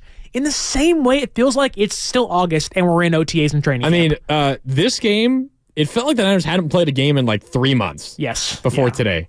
The privilege of being able to watch other fan bases stress every single week play was so awesome. And then you sit here and you're like, I hate all of this. Never get the 1 seed ever again. Just be the 2 seed all you want, please. I'm wondering how you feel about the rust versus rest conversation, because that's what our caller Aldo brought up as well. I mean, Shanahan shot it down. Purdy shot it down. Everyone shot it down. Like, well, it wasn't really much of a bye week because we practiced really hard. We were pads on, and normally practice like you play. We don't have pads on during this time of the season, so it wasn't really much of a bye week. But it kind of felt like I thought maybe it was going to change after the first quarter. Like, okay, you got a couple hits, right? You're back into it, and then things were going to turn. But it still didn't really turn. One thing I was worried about that thankfully kind of saved this game was San Francisco going to be ready physically? Not in regards to being healthy, but like, are they going to have that level of like, you have to meet Green Bay at the middle and then surpass them physically with your aggressiveness, with the physicality you have? And they did that all game long. Specifically Fred Warner did. And Lenore and Greenlaw and those guys. But offensively, there was much more rust than I thought anybody came in thinking there was going to be. Like, I expected them to score 28 points tonight, 31 points tonight. They got 24, which isn't that far off, but I didn't think it was going to be a game with 6 minutes left of who's going to win it, right? It was like, okay. Struggle. And it felt like you're pulling teeth to just get a first down. Like, this game felt like the beginning of the Eagles game where they ended up winning that game by a lot, but the beginning of that game was like, okay, we're in Philadelphia at the link. The defense is bending, not breaking. Can the offense come alive? Now, it did in that game. In this game, it took till 6 minutes left in the fourth quarter. And look, was it rust? Maybe. We'll have no idea. I don't like to assume it's like baseball where if you don't play for a week, the timing's completely off with the pitching and everything.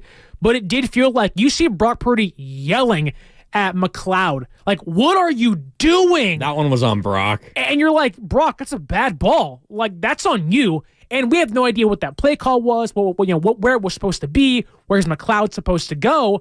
But you can just tell that it felt like and it looked like they haven't played a game in a month. And you're sitting back like... And really, they haven't. I mean, you're right. Like, they haven't. And then, like, you start to think, like, should they have played Week 18? Like, maybe some starters should have played a half in that game. The last meaningful game they played was 20 days ago on New Year's Eve. Which, like, you have the privilege to do that. All I can hope is that this was the get-right game that we actually won. We have things to fix and look at and tape. And, thankfully, we have next week to adjust and do things right. Because if you don't, and you do this again, your season's over with. Detroit, or not the Commanders, the Buccaneers. They're at least going to have a chance to beat you at your own place. And the Packers, who give them credit, an amazing end to the season. Jordan Love looks like the next big thing. He's going to be in the playoffs like the next decade. Yeah, he'll be a pest for us for the next decade, hopefully. I will say that. Hopefully we're in there as well. I'll say this. I don't think this is the last Purdy-Love postseason matchup we're going to see. I'll put it that way. No. And look, you can give him credit. LaFleur, I think, like, at a point in this game, Green Bay was out coaching San Francisco. For the vast majority of this game. Dare I say, into those 6 minutes where San Francisco got the lead. This is one of the worst Shanahan games I can remember. Which you're hoping, like, did Shanahan have some rust? Like, did Shanahan have more rust than the players did? I think that should be looked at because go back 2021, team starts 3-5. What does Shanahan say? I wasn't in a groove. I didn't have my timing right. It took him a while to get going, go on a run. I do wonder if that was, like the caller said, play calling wasn't great. Maybe it was more of a Shanahan being a little rusty, not the players exactly. Maybe. I mean, you just look at some of the numbers in this game. Packers, like, the worst defense in the NFL over the middle part of the field. And 26 against the run. And where do the Niners eat? Over the middle part of the field. And I know Debo left early, and that obviously throws a wrench into your plans. This felt like a game where Shanahan is just kind of like over there on the sideline with a devious little smile on his face, like, oh, I got you exactly where I want you. I'm gonna puncture you time and time and time again. 12 yards to Ayuk. Then George Kittle on a screen over the middle. And then Christian McCaffrey on a wheel route. Like it felt like one of those games where you were just gonna see Shanahan's greatness on display because his strengths, this offense's strengths, were the Packers' weaknesses. Yeah. Or the Packers' weaknesses. Yeah. And it was difficult. I mean, you talked about third downs. Even when the Niners eventually scored on the field goal and the touchdown drive on the fourth quarter, how many times would you run for a yard, incomplete pass, or incomplete pass, incomplete pass, 3rd and 9, 3rd and 10? Yeah. Like, Juwan Jennings saved the season with a great catch on 3rd and 10 where he leapt up into the air, took a hard hit, held on to the ball to convert a 3rd and 10, and then what happened? You get in 3rd and 10 again right after it. Like, it was not smooth even in the fourth quarter when this team outscored them 10-0. It just felt like San Francisco came in playing from behind, which at home, 10-point favorites, you should not, like, that should never happen. You should feel the roar of the crowd. You're saying, we're at home. It's a ground and pound. Let's get dirty. Let's get nasty. Let's bite some kneecaps and let's break some ankles kind of game. Let's play smash mouth football. We got Christian McCaffrey and Jordan Mason, Elijah Mitchell. You have Debo Samuel and George Kittle. Like, we can do that style of football. And it felt like Shanahan was like, you know what? I'm going to do the exact opposite. Throw to the numbers, not run the ball. Let Purdy throw 40 times, which I think we all can agree we trust Purdy to do so at this point. This was not the game for But in a game like this where you're like, hey, their linebackers are ranked 27th and 49th against the pass on PFF. Like, target them all day. Make them stop you. Yeah, McCaffrey and Kittle over the middle, time and time and time again. Please, just call it. Over and over and over. Make them stop you there. Spam the Christian McCaffrey button. It's like you're playing Madden and you find that play that just breaks the game that works over and over exactly. again. In this matchup, it is just either of those two guys in the middle part of the field. And it felt like, which this is a common thing for Shanahan. He does it all the time. Like, they won 12 games. I get that. But, like, in pivotal games, whether it's a Super Bowl or a playoff game, you need to win. Shanahan's like, you know what? We're not going to run the football up 10. We're going to pass the ball. I'm going to challenge myself here. See if we can do this the not easy way. Go to the 12th play of my 12th page playbook and let's see if this works. I feel like maybe we're taking a little bit of credit away from the Packers. They certainly deserve it. They played great. Their defense was great. They were. And we can get into more Shanahan. I still think the end of the first half was just a disaster, and we can break that down more. I honestly had a flashback to the 2020 Super Bowl at the end of the first half there. We can talk a little bit more about that. Big Kittle. Kittle. Oh, man. But we got full phone lines, and we want to get to you guys here on Overtime on 95.7 The Game. Let's celebrate. Let's do it. Up next is Ted in Chicago. Ted, what's up? You're on Overtime on 95.7 The Game. How you doing, Ted? What's happening, fellas? How you doing? I'm doing well. How are you? Good win. Yeah, I'm disappointed, but pretty, epic game. It might go down as the best game that we see in the postseason. So, y'all Niners shut up at the end. That's what matters, right? Yeah, I mean, a win's a win. You just got to survive in advance. Hopefully, it's not this close moving forward. Well, that needs to be clear, right? Like, we can criticize Shanahan, Purdy, whatever. Like, no one here is saying, oh, that stinks. Like, they won. Like, everyone here was on pins and needles, biting their nails, hoping they got this win. The amount of yelling and screaming I'm sure KCBS heard was like, I'm really sorry. We were yelling the whole game. Like, Lori Matthews on the YouTube chat brought to you by First NorCal Credit Union. Did they win, Sterling? Yes, Lori, they won. We're so happy. That being said, there's a game next week. Lori's not having it with you, Sterling. She doesn't like me. No, actually, me and Lori are great. Lori's a great person. Lori's the best. She's a great follow on Twitter. She's great. But they won. Like, everyone here is going to go to bed saying, we're in the playoffs next week. I'm going to dream nice and cuddle my pillow and just, it's a great day. And you're going to have a great time when your head hits that pillow to sleep and say, my Niners are still in the playoffs. That being said, they didn't play great today. And sometimes it is better to be lucky than good. They got lucky. This team is great, but I'll also take some luck here or there. And tonight, very, very lucky. Missed field goal by the Packers. Carlson. You got What a fraud. You got what looked like in the first half a very generous spot on fourth down. You did. That should have been a 4th and 1 conversion on Jordan Love and the QB sneak, which probably would have led to a touchdown, which would have been a 10-0 deficit instead of 3-0. Now, sometimes you make your own luck. Niners also played well in the red zone on the defensive side of the football. Yeah. Fair. But there were a couple of key moments where, kind of out of the Niners' control, where they were benefited by a little bit of luck. And, I mean, you're not going to win a Super Bowl without some luck. You need it. You need it to win a Super Bowl. And without it, you're not going to win a Super Bowl. The Niners have been there before. Like, the Niners were the team with bad luck 2 years ago in the NFC Championship game. I guess even last year with the injuries, but that was a little more difficult to point to because you don't really know how the game was going to turn out. Jaquaski Tart intercepts Matthew Stafford in 2 years ago. The Niners go to the Super Bowl, and who knows? They might win that Super Bowl. They probably do. Yeah. But he drops it. The Rams are the lucky team in that moment. They win the Super Bowl. Like, you need these kind of things to go your way to win a Super Bowl. And tonight, it happened. Yeah. It happened. And sometimes it's better to be lucky than good. You would just prefer your team just be good. This feels like a game that my father would tell me about. Oh, back in 1986, Dallas Cowboys and the Niners went tooth by tooth, punch for punch. It was 3-7. It was a monsoon in the South Bay. And you're like, that's how football was played. Everyone lost their teeth. We were freezing our butts off at Candlestick. It was awesome.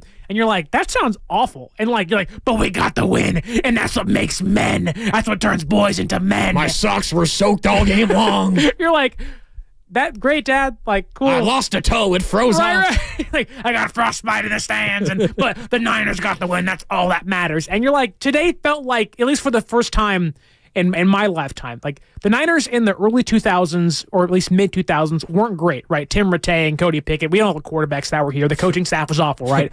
They get Cap. Sean Hill. Honestly, T.T. O'Sullivan. just crazy bad. And you get to the Kaepernick and Smith era. There's some gut of that wins. Niners Saints is a classic. A Niners Falcons, an underrated one. But those are shootouts. Right. This is like, oh my goodness, if we don't score 10 points, we're going to lose. The first team to 20, this game is over with. And we're looking at a Niners offense that is the 7th ranked offense in DVOA in the history of the NFL since 1970. Yeah, not just this season, in NFL history. And you're like, what is, like, how, like, are we the Eagles under Andy Reid? What is going on? But you sit back and you win and you say, who cares? Who cares? A win's a win. Exactly. A win's a win. And we're Ultimately, celebrating doesn't that. matter. Got to win. We're celebrating that here on Overtime on 95.7 The Game. Back out to the phone lines we go. Zach in Pacifica is up next. Zach, what's up? You're on with Grandy and Sterling on 95.7 The Game. How you feeling, Zach? Hey, right on, guys. Thanks for having me on. To be honest, I'm not feeling that great. I'm not super happy after this win. I heard one of you guys call, I don't know which one, but one of you guys called Kyle Shanahan a genius, not based off tonight, but just in general. And I think we need to stop doing that because geniuses don't choke 2 NFC championship games in a Super Bowl, but that's beside the point. Kyle Shanahan was so horrendous tonight. His play calling was atrocious almost all game, and the time management. I mean, it was like one of you guys said, it gave you a flashback to the 2020 Super Bowl. That's exactly what it was. He just doesn't learn. He's a coach who never learns. And I'm at the point in my Niner fandom where I am just so convinced that we cannot win a Super Bowl with this guy. At one point, he's going to crumble. And I thought it should have been today. It should have been tonight, but it wasn't. And it's going to happen either next week or in the Super Bowl. So I'm glad we got the win. But overall, it was not a good win at all. And I'm not just blaming Shanahan. There's a lot of things going around. Purdy wasn't great. Wilkes wasn't great. D-line wasn't great. But I'm just sick of Kyle Shanahan. Yeah, Zach, I think there's a lot of Niner fans who feel that way specifically about what happened to close the first half. I am still of the belief that he is the coach that will lead the Niners to their 6th Lombardi trophy at long last. And fingers crossed that it happens this season or at the very least sooner as opposed to later. So I wouldn't go as far as you, Zach. But let's get into what happened at the end of the first half, Sterling, because it was bad. Let's dive into the deep end. So what? The Niners get the ball back with 4 minutes and 11 seconds left on the clock or something like that. 4 minutes and 9 seconds left on the clock. Yeah. Plenty of time. And you have all 3 timeouts. Then the nightmare begins. So your goal, it's not a 2-minute drill. You're not trying to go quick. Plenty of time. You got plenty. You can kind of mosey your way. You got the full offense. It's you can eerily run. similar to how the game ended. 6 minutes, 4 minutes. Like, you have plenty of time to score. So you're in no rush. And part of your goal here is not just to score. You want to score like at the buzzer. Like ideally you score on the final play of the half. What you tried to do to end the game today. Yeah. And you were darn near close to doing that. Exact same situation. So, you don't need to hurry. You can run the ball. But once you get like to a minute and a half left and you're around midfield, pick things up. Call your timeouts. Yeah. So the Niners I gotta go through the playlist here. The Niners had the ball around midfield, right? Yes. Let me check this out. The Niners had the ball with 1 minute and 19 seconds left from the Green Bay 46. You get 3 yards. It brings up a 3rd and 2. All right. The clock is running. You have all 3 timeouts. You can either get on the ball quick or you can just call a timeout. Yeah. Whatever you want. I would probably maybe say get on the ball quick and snap it with maybe 20 seconds left on the play clock, like kill 20 seconds or call a timeout, whatever you want. So not 40? Not 40. They let the play clock run all the way down. You're at the 45-yard line. You let the play clock run all the way down and then call a timeout with 34 seconds left. You killed 40 seconds. 40 seconds, and suddenly you're just across midfield. That's like 4 and plays. You only have 34 seconds left. And it's not like you had no timeouts. You had all 3 of your timeouts. Yeah. And then even after that, there was still no, aggression in terms of moving quickly and maximizing your plays. Like 34 seconds, quick out to Jennings, timeout because he stays in bounds. Next play, check down to CMC, 28 seconds left. Clock keeps going. 14 seconds left, right? You spike the football. What are they going to do here? They take one shot, not even to the end zone, to Ayuk out of bounds, kick a field goal. Like, what is the strategy there? Oh, we have a 1-point lead. We're okay with that. Like, it would be one thing if you had Justin Tucker or another thing if you were at the 20-yard line already and you were in gimme field goal range. Yeah. That was a missable field goal. It got blocked. It probably would have hooked wide left even if it wasn't blocked. Like, just looking at the trajectory of it, I don't know. It's the Moody effect. You know, Legatron. Decepticon. Right? He hit a big field goal in the fourth quarter. Save the game! But, I mean, it was almost, and this was exactly what clicked in my head. The 2020 Super Bowl, Niners-Chiefs, at the end of the first half, it's a tie game. 10-10. The Niners in a 2-minute drill at the end of the first half in the Super Bowl, 10-10. And the Niners, they come out and they kind of go slow, not eager, not trying to score. Like a darn turtle. A couple of runs and throws to the out route. And then the Niners actually somehow decide to actually throw a bomb to George Kittle. And it was a perfectly placed ball by Jimmy Garoppolo, but it was called back for offensive pass interference, which to this day, I think was a bad call. They call it back, and now the 49ers, well backed up, they just take knees and end the half. And the quote after the game, in the aftermath of a 49ers collapse in the fourth quarter of the Super Bowl, the quote from Kyle Shanahan was, "We felt really good at 10-10. That was in the Super Bowl. Well, I think Kyle Shanahan probably felt real good with the Niners ahead by 1 point, 7-6. And I don't know how he explains this one away, so why don't we go to the source. Kyle Shanahan, post-game, asked about the clock management at the end of the first half. Here's what he said. I mean, I like that they didn't score. I like that we won at the end of the day.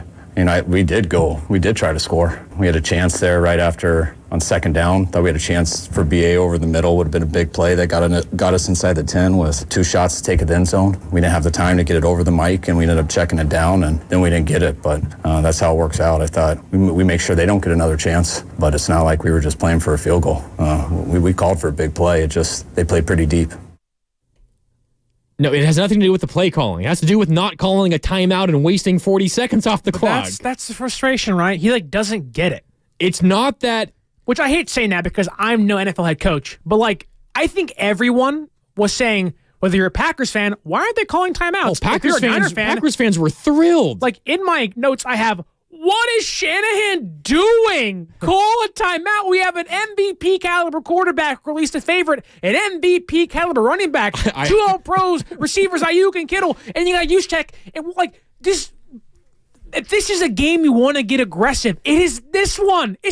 Season is over if you lose, and Shanahan's like, at 1 point lead's fine. Like, it's one thing if you're up 20-3. Right. Okay? If you're in Green Bay last week against Dallas, do whatever you want. And you want to avoid committing a back-breaking mistake, and you throw an interception or you fumble it, like whatever. Okay, play it safe. You get the ball to begin the third quarter. You'll score then. It'll all be great. Don't want to give the Packers any momentum going into the break. You were up by 1, and your offense had played like dog you-know-what the entire first half.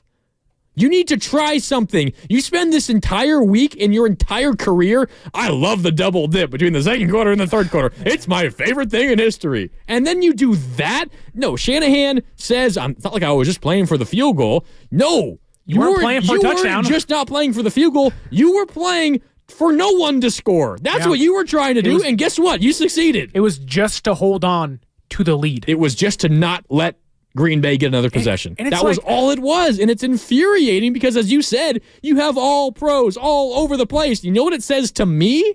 It says to me, after that first half, Kyle Shanahan, he was not trusting Brock Purdy to throw the ball. But then at the end of the game, he needs him to do it, and Brock Purdy goes 6 for 7, 47 yards, and leads him to a touchdown game-winning drive. Like, if you don't trust him with a 1-point lead at halftime to make a play, and I get Brock didn't play great in the first half, didn't play great in the entire game, but you trust him to win the game for you, and I get you have to at that point, right? But, like, if Kyle Shanahan has watched Brock Purdy have an MVP caliber season, and then in one playoff game has a not great first half, and all of a sudden is like, I'm out.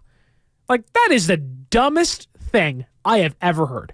If that is the temperament Shanahan has, which I don't think it is, like, okay, like Jimmy G, do I think Shanahan kind of hampered the 2019 run? Sure. Like, that was a bad decision then. But Jimmy G had limitations. Does Brock Purdy have limitations as well? Yes.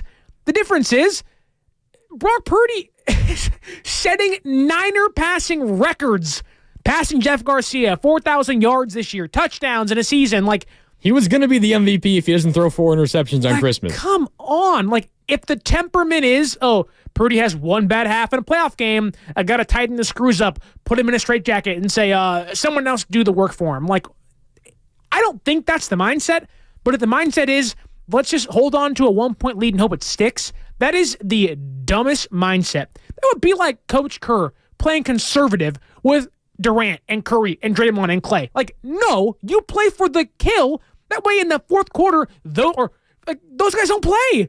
Like, you go until the wheels fall off with your stars. If they fall off, then you pivot.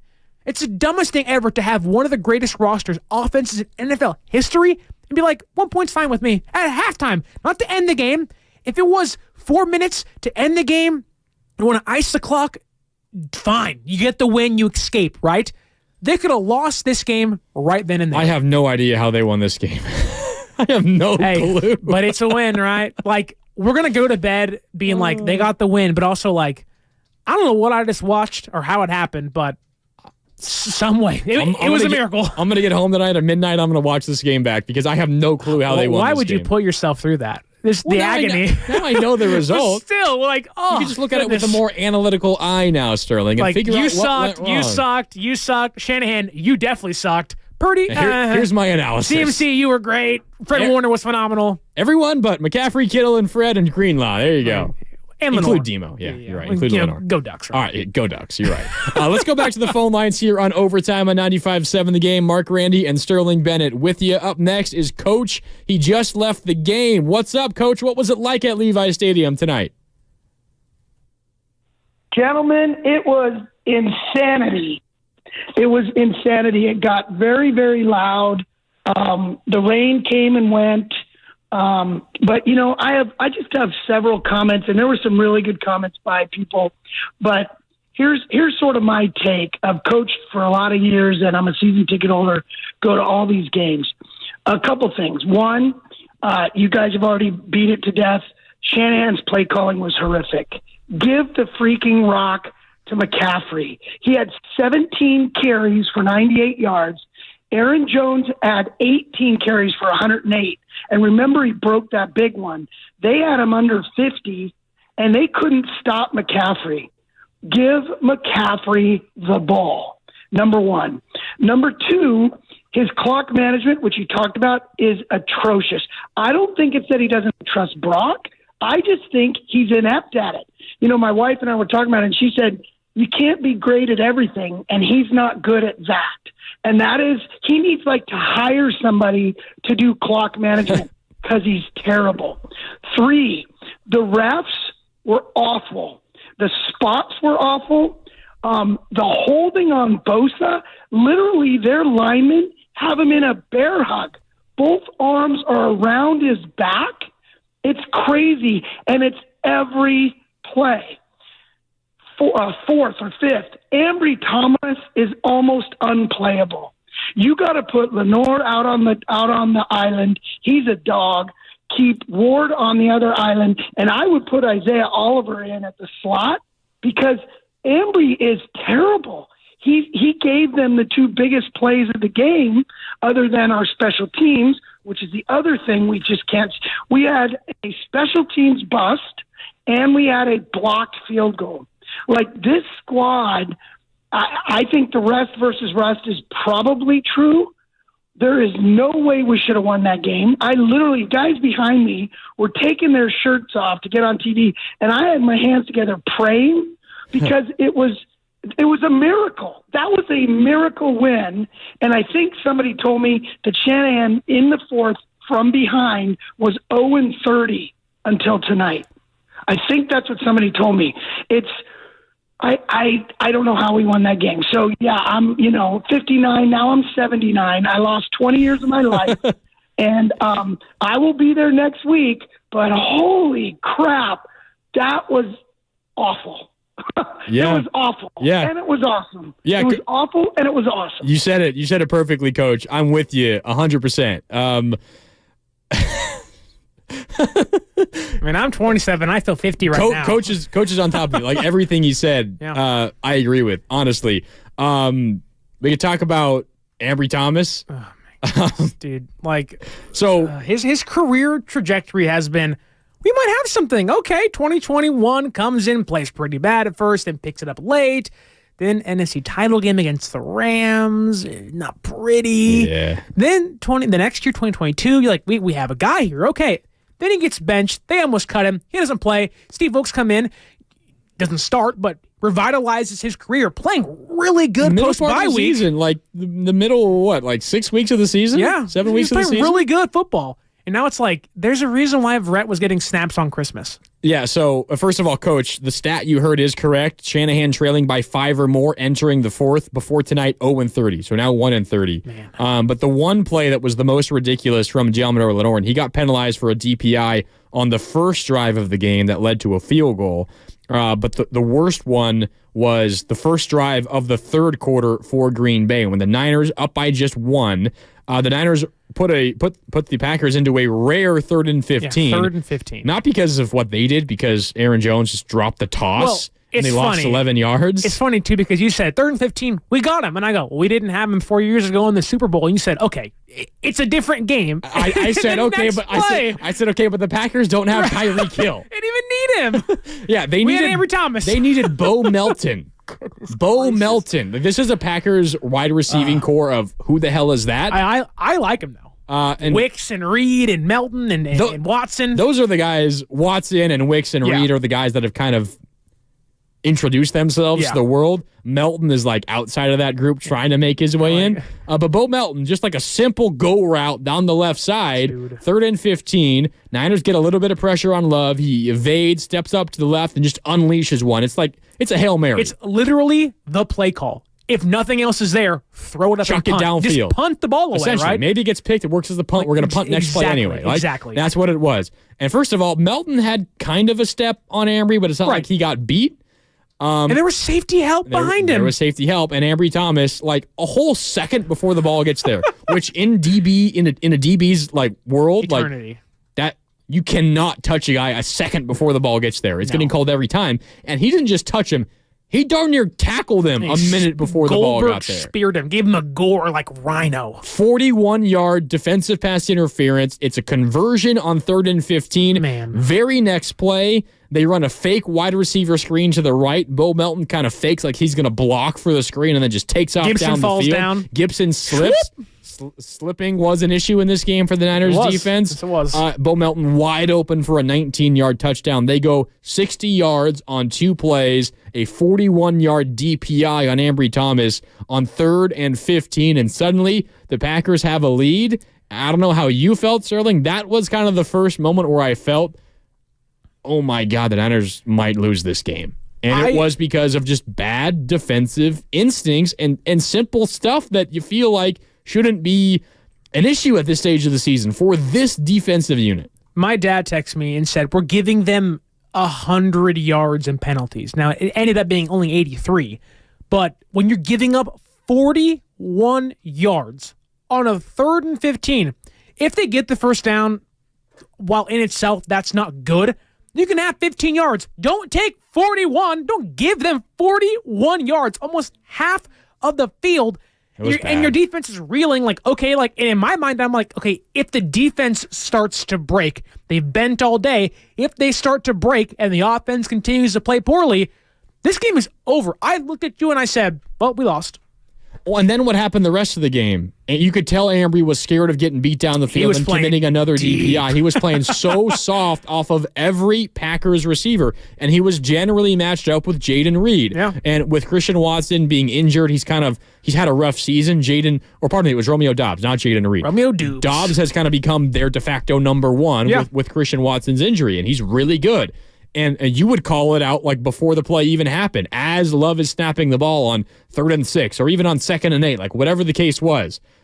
Ambry Thomas, Jordan Love just zeroing in on him. Giving guys 10 yards of space to make. You're giving them 8 yards underneath every single time. Yeah. And if that is something that continues for the Niners going forward, Sterling, Jared Goff and Amon-Ra St. Brown, you get to the Super Bowl, it's Mahomes or it's Josh Allen and Stephon Diggs, like, there are going to be teams that take advantage of that more than the Packers did today, and the Packers took advantage of it a lot. Right, and like, look, Mooney Ward having a great season. I think Ward was good enough today. Like, there were a couple of plays you didn't like, but the first drive of the game saves touchdown.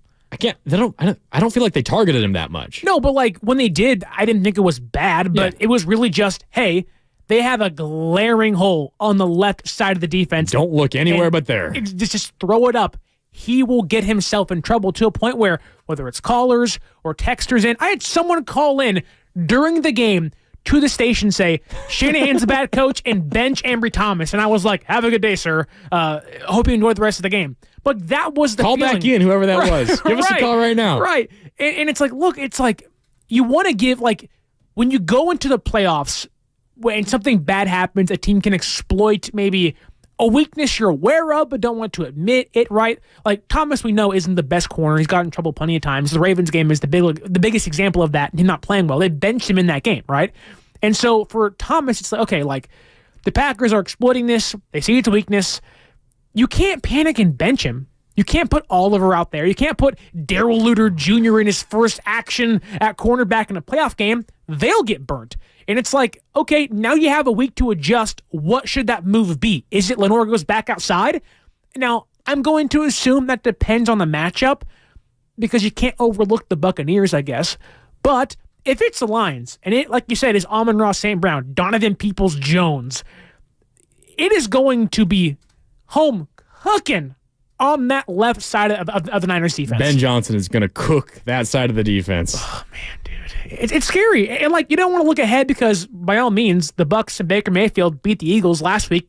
They can beat the Lions again. Yeah, they can. But you don't want to overlook the fact that San Francisco may have a glaring hole, especially if you're not going to get pressure and not going to get sacks. You're going to give quarterbacks 8 seconds to throw. that's not going to end well for a player like Ambry Thomas. Yeah, and to credit M. Patel on the YouTube chat, powered by First NorCal Credit Union, Armstead, Bosa, Hargrave, $90 million for 0 sacks and gashed by the run. And that sounds exactly like weeks 6 through 8, 6 through 9. Exactly the same thing. The losing streak, week 6, 7, and 8. Yeah. Before the week 9 bye, and then you kind of figure things out. For all the hype around Chase Young, I mean, he was kind of invisible today. Randy Gregory probably played more snaps than he did. I don't know if there was Chase an Young injury. even have a tackle? Let's see. There's been a lot of games like that where he's kind of just Chase been Young a had 3 pressure guy. tackles. Like, I don't know, like, you want to look at this game and say it was a one-time thing. It's not going to be an issue. There was some rust. And, like, it's so easy to overlook the bad and say, oh, next week at home will be better. But the reality of it is, like, if this is the team that we're going to see play, can they win a game? Sure. This was your mulligan. This was the come out, play poorly, and escape against the 7th seed. You cannot play this way the rest of the season. You're getting a second chance. You will not get a third chance. This is your do-over. You got lucky. Pray to whoever you pray to. Go give them a nice little prayer tonight. Cross your fingers. Mother Mary, Jesus, whoever it is. Jesus Christ was in the chat Literally. earlier today. Thank you so much.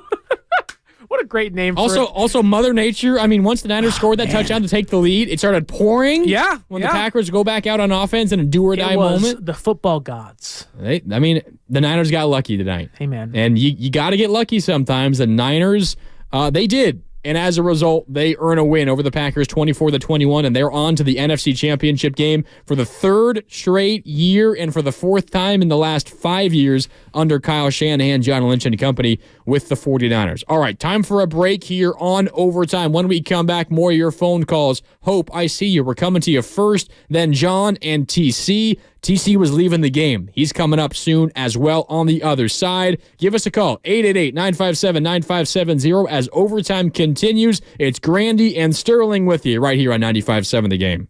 Jefferson, touchdown! I'm Justin Jefferson with the Minnesota Vikings. Hi, I'm Jamar Chase with the Cincinnati Bengals. Nobody can stop it. Why do I choose a Sleep Number smart bed? Because I only go all out. Because I can't be stopped. Because my Sleep Number smart bed helps me sleep at the right temperature all night. So we can take our game to the next level. That's why 80% of NFL players choose a Sleep.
Now back to Overtime with Sterling Bennett and Mark Grandy on 95.7 The Game. Sterling, you got to figure this out. Dude, Shanahan's calling plays back here, man. It's not me. You're 0 for 2. I don't know if those of you on YouTube can hear this right now, but what is going on? Sterling has been trying to play Electric Avenue. It's kind of been his go-to to celebrate Niners wins, but for whatever reason, it is failing him. It's failed him for the second straight time coming out of a break. He's buffering, I have pausing. tried to play Electric Avenue twice. Come on. The gods don't want it to happen, man. They said, no Electric Avenue, but we'll give you a win. That's a fair exchange. I'll take that. That's fair. Right? Yeah. YouTube's just not having it. Sorry, YouTube. I apologize. Could YouTube hear it? Yeah. Kind of. They heard it like as the rest much of as us we heard did, it. Yeah, gotcha. Did not work. Maybe you'll get it next time, Sterling. We'll see. I mean, it's not going to be a third break of the day, so we'll be good. And we'll see. We'll figure it out. All right, as promised, we got to go back to the phones here. We are going to hear from Kyle Shanahan coming up in just a little bit. We talked about Shanahan at the end of the first half. The Shanahan shenanigans continued. The in shenanigans. The third quarter. The shenanigans. The Shanahanigans continued into the third quarter, and he addressed that as well. We will hear from Kyle Shanahan about that momentarily, but first got to run through some of these calls. As promised, up first is Hope in San Francisco. What's up, Hope? You're on Overtime on 95.7 The Game. How you doing? I'm good. Hey, guys, how you doing? I'm doing well, Hope. What'd you think of that Niner win? Yeah, I think the first takeaway is a win, still a win, right? And then the other thing I want to talk about is, remember earlier Nick White and all other broadcasters, they keep asking the same question, like when Brock Purdy playing a really bad game, can he still lead the winning drive? But at least in this game he did. So that's still good for me. I mean, the only upside for this game.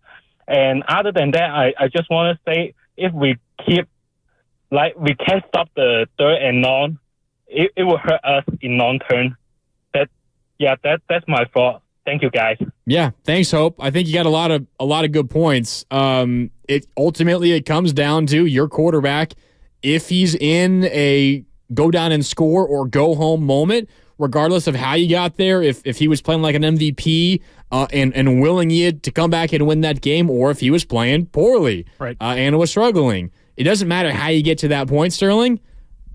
Can your quarterback go out there with it all on the line and lead you to a game-winning drive? There are multiple third down conversions. The throw to Brandon Ayuk, which was perfectly placed, but it was well defended. It still took a great diving catch by Ayuk to help move the chains. He scrambled for 9 yards. He had down to the 6-yard line, setting up the McCaffrey 6-yard touchdown run. It was, bar none, his best drive of the night, and it is extremely positive and encouraging to see your quarterback, even when he was playing as bad as he was. And we're not shying away from that. You and I have both called it it was like a stinky turd. One of his, if not his worst game of the season. And you were talking, I mean, I'm not sure I agree with you on going this far, but if this was a loss, if he first round exit, you're reconsidering his future as the quarterback of this team. There would have been conversations of, is he the guy? That's how, at times, bad this performance was for Brock Purdy. But when it mattered most, when all the cards were down on the table, Sterling, he made the throws he had to make, and the Niners got into the end zone, and their defense forced one more turnover, and they won. Sometimes it's just as simple as, did you win the game? And they did. Right, and look, I don't think it would be trying to find a silver lining in this game. To me, it feels like Brock Purdy finally came from behind this year and got the win. One of, if not the only question of this team left was, can they come from behind? And, well, they did in the biggest game of the year. They came from behind, got the win, and was it pretty? No.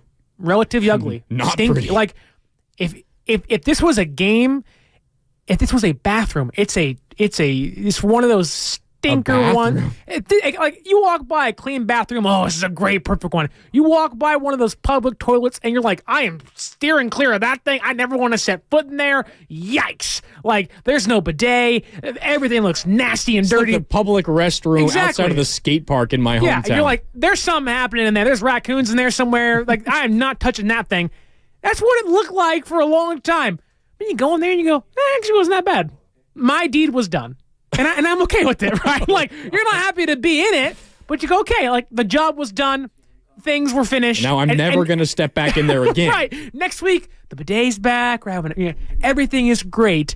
But again, today, that was probably a really bad example. Really weird analogy. I'm not comfortable with it, honestly. But still, the whole point is it was ugly, it was dirty, it was grimy, it was raining, and you came back from behind and you got the win. That's all that matters. Yep. A win's a win. And the bathroom you use. And the Niners are on to the NFC Championship game. I'm sorry. For the third straight year. They've beaten the Packers for a fifth consecutive time in the playoffs, all since 2012. 2 wins by Kaepernick.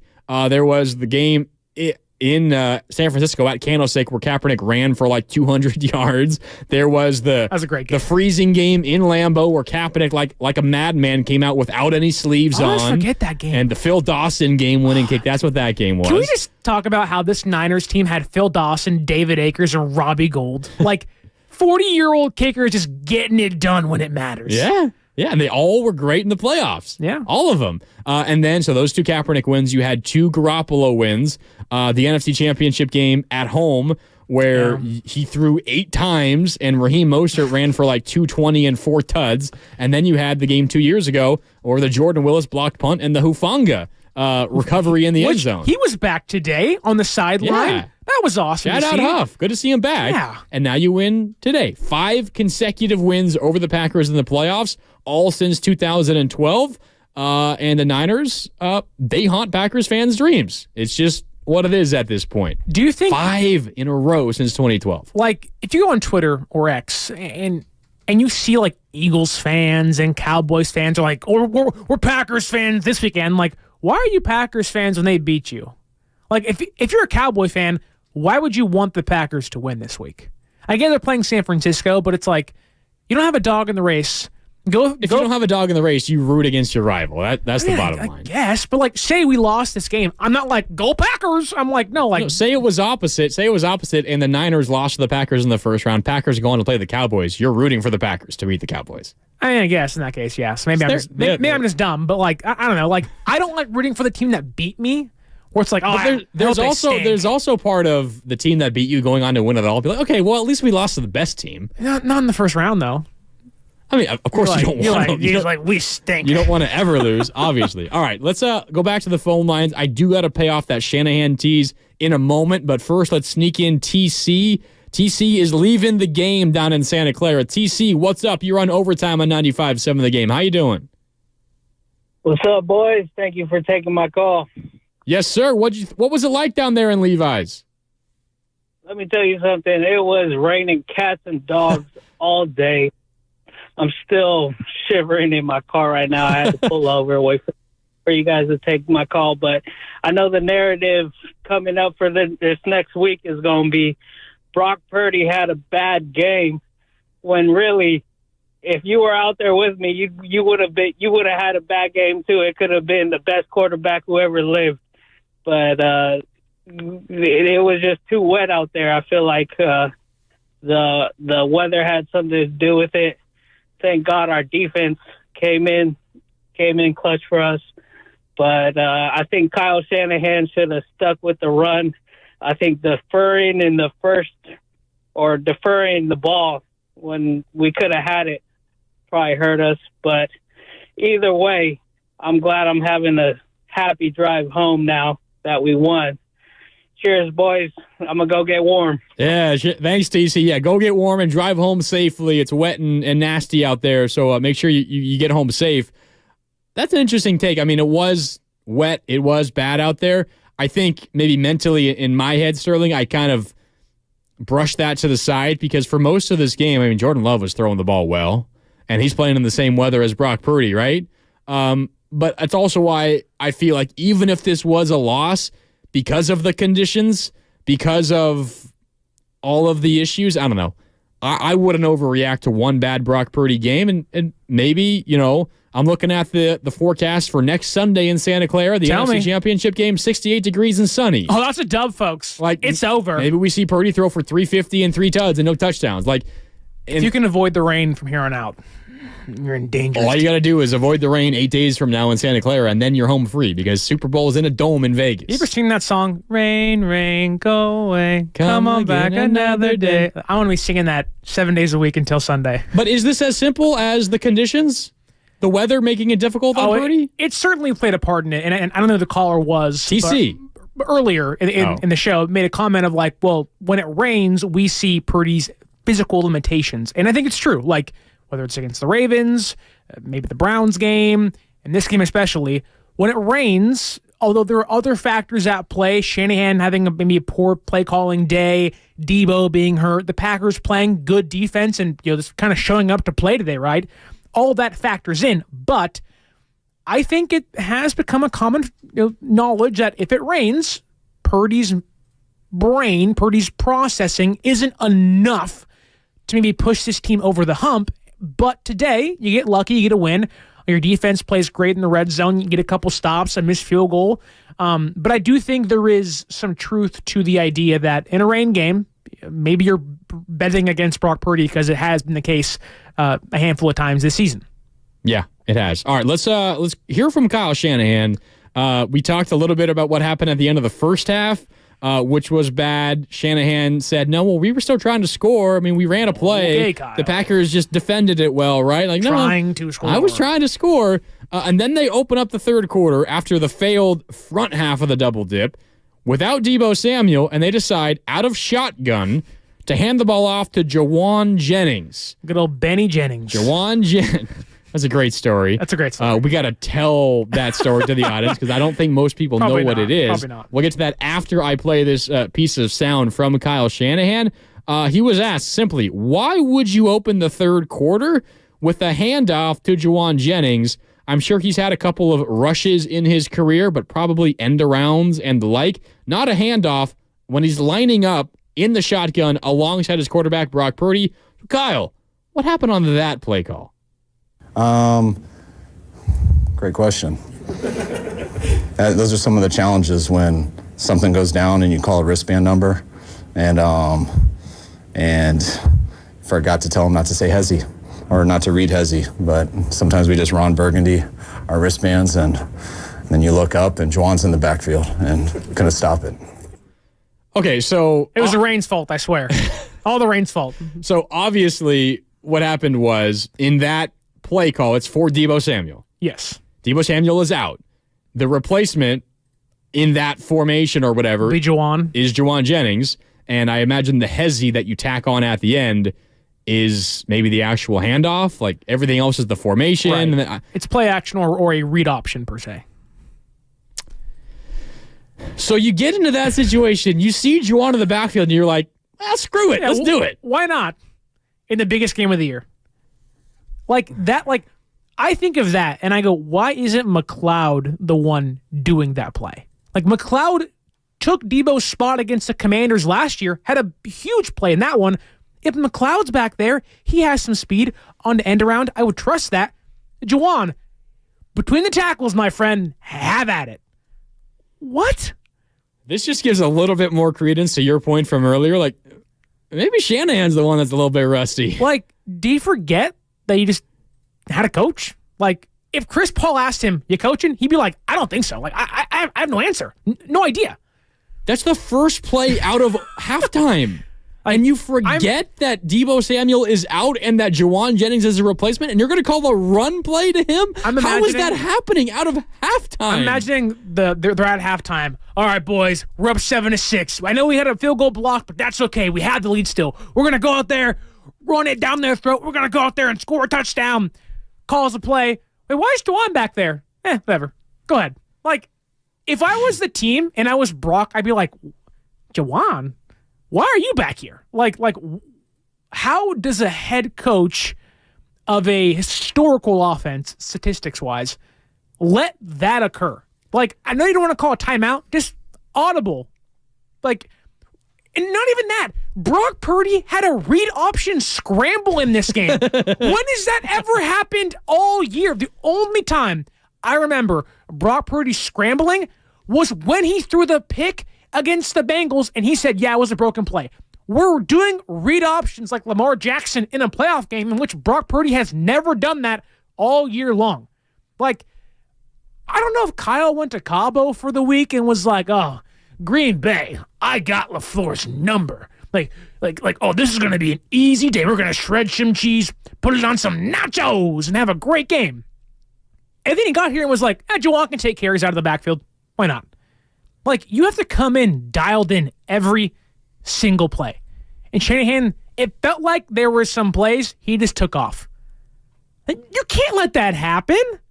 No, you can't. There's no excuse for that. I don't know how. Like, literally, and the fact that it followed the debacle at the end of the first half. Yeah. And I don't know how you're feeling. I think I tweeted this in my head, like, all right, Kyle, like, time management, clock management, you're not great at it. Now it's not a factor. You didn't get the double dip. Let's get the single dip, right? Like, go out and score, make this an 8-point lead. You feeling a little bit more confident. Like, reach into your bag, Kyle. Give us, like, some of that good stuff, it's like right? Shanty Claus. Do you like that? Not really. Give us something good, Kyle. Come on. Like, we're begging for it. And the first play out of the halftime break, when you're kind of expecting him to, like, pull out his bag of tricks and, like, get a touchdown, a handoff out of the shotgun to Juwan freaking Jennings. Good old Benny and the Jets back there. Okay, you got to pay that off. Okay, so Juwan Jennings was asked about his name. I don't know the exact question, but the story came about of Juwan telling reporters that his father wanted to name him Benny. So Juwan would then go by Benny Jennings. His, like, 10-year-old brother said, Dad, be quiet. His name is Juwan. His 10-year-old brother overruled his father in naming Juwan Jennings. It's an awesome name, too. It's spelled with Jauan. It's a great spelling for it. It's unique. And Juwan's a great guy. The personality's there. He has the pink or red mohawk. Like, he's a dog. He was at the sideline. Him and Owens were throwing each other into water bottles and water jugs and Gatorade cups, whatever it was. Like, then I'm like, can I imagine calling third and Juwan, third and Benny? Third and Benny out there. Wow. Like, doesn't have the same ring to it. It's like, I feel like at that point you have to get cut. Like, can't have you on my team named Benny Jennings. It doesn't sound right at all. Benny Jennings. That is weird. Benny Jennings for a touchdown. See, I'm glad that his 10-year-old brother overruled. Juwan Jennings, it rolls off the tongue much better than that might than Benny be, Jennings. like, maybe all fathers should listen to their siblings and be like, hey, you know what? You name our kid. And Juwan was really good today. He was really good, yeah. Really clutch No catch Debo. after clutch catch. The 3rd and 10 conversion in the fourth quarter. I think that led to the field goal, right? Not the touchdown. I think it led to the field goal. There was a drive in which we all said at the studio, that was a game-saving catch. Then it was, I'll hit the punt. Never mind. Didn't matter. There were like 5 season-saving catches in the fourth quarter. That for the didn't Niners actually in this matter game. until the last drive. Yeah. All right, let's go back out to the phone lines here on Overtime on 95.7 The Game. It's Grandy and Sterling with you. Up next is Steven in Martinez. What's up, Steven? You're on Overtime on 95.7 The Game. How you doing? Steven, you there? Going once, going twice. All right, goodbye, Steve. Oh, Steven, you there? Steve! Yeah, I'm here. Oh, hey, my God. What's up? Hey, sorry about that. I got a call while I was waiting on hold. Oh, no problem. Hey, thank you guys thank you for taking my call. Real quick, I've been a Niner fan since Kezar Stadium days. I'm from Sacramento, live in Martinez, but I watched a lot of 49er games. I kind of agree with the guy. I hate to say this. I kind of agree with the guy in Pacifica where, I feel like Kyle Shanahan has too many shortcomings that he won't address. Like blind spots that he just won't address. So I'll just leave it at that. You guys are too hard on Brock Purdy, and you're not mentioning at all the offensive line. The offensive line is one of the lowest rated pass blocking offensive lines in the league this year. That's just the way it is. So when you talk about Purdy's performance and you don't mention the offensive line, I don't feel you guys are doing your homework and watching the game close enough. The offensive line has to protect. You look at Jordan Love. Jordan Love's offensive line protected him tonight. The 49ers hardly touched him. You act like Brock is playing 1-on-11. He has to have protection. Every time he went back to plant his feet, the pass rush was right on top of him. So how does Shanahan mitigate that? He's got to run the football. I don't know why he has that in his head. So my last thing I want to say, I believe Shanahan needs to hire an offensive coordinator. He needs to hire a play caller who will take that off his plate, or he needs to hire a coach who's going to manage the clock at the end of the half, at the end of the game. He can't do it all. He has to delegate some of these duties. He keeps missing it. And I don't know what else to say, and that's all I have to say. And thank you very much. Yep. Thanks, Steven. Appreciate the call. I think Steven's definitely right about the offensive line. We've mentioned them briefly, haven't really talked about it specifically. They were bad today. Brock Purdy on almost every single drop back either had to evade pressure and leave the pocket or kind of hit as he's throwing the football. And there were a number of times he kind of had to step into throws and take a hit. And sometimes he delivered it accurately. Other times the pressure got to him and made the pass, fall incomplete, or maybe it was in danger of being intercepted. The offensive line did Brock Purdy no favors today. Steven is right. The O-line was bad. Yeah, and look, diving into that more, the fact that it has been around like 22 at the highest ranking all year in pass blocking. I think it averaged around 26th in pass block win rate this year, so it's not been good all year, right? When it's not good, and you realize you have the number 1 rated run blocking right guard, you have Trent Williams, who is, when you run left, probably the best run blocking left tackle in the entire league, it continues to raise the question, the head-scratching question of why wasn't CMC a factor in the game earlier more? We know how important he is, and when your offensive line is geared to run the football, yet you pass almost 40 times. Had they given McCaffrey the ball, 25 times tonight, 28 times tonight, which that's a high number, I get that. You also have other running backs like Elijah Mitchell and Jordan Mason. It doesn't have to all be CMC. But because you get behind, you have to pass too much, you can only play Chris McCaffrey back there, it does in a way make your offense one-dimensional. Now, again, you get the win, whatever, but if you're Kyle Shanahan, you know this offense better than anybody. He's not ever going to bring in another offensive coordinator. It's never going to happen. Ever. He'll have a pass game coordinator and a run game coordinator. He ain't getting another OC. Like, he's the head coach, the OC, he's the end-all be-all in San Francisco. That being said, it doesn't mean that you should not realize your strengths are running the football behind one of the highest-ranked run-blocking O-lines in the entire league. Yeah, and I think to our caller's point, Steven had it. I forget who the other caller's name was. I think he mentioned it first. Shanahan does seem to have some blind spots. Yeah. And for me, the biggest one is the clock management. Yeah. Either he's got to, take a hard look in the mirror and realize that that's where he has some shortcomings, or maybe you hire a clock specialist, or one of your many assistants who you trust is in charge of the clock, and he's in your ear in the final few minutes of each half, like telling you how to play this, because right. He's got so many things going through his mind. I'm sure it's way more difficult than it feels when we're watching from our couches, or even if we're at Levi's watching the game. Like, he's got to worry about the plays he's going to call. If he's so many things that are going through his mind. Got Debo out there. Who's the replacement? I got to. Is Jawan Jennings to get this handoff? Like, apparently that's something he's got to worry about now as well. Like, I'm sure it's more difficult than it seems to us.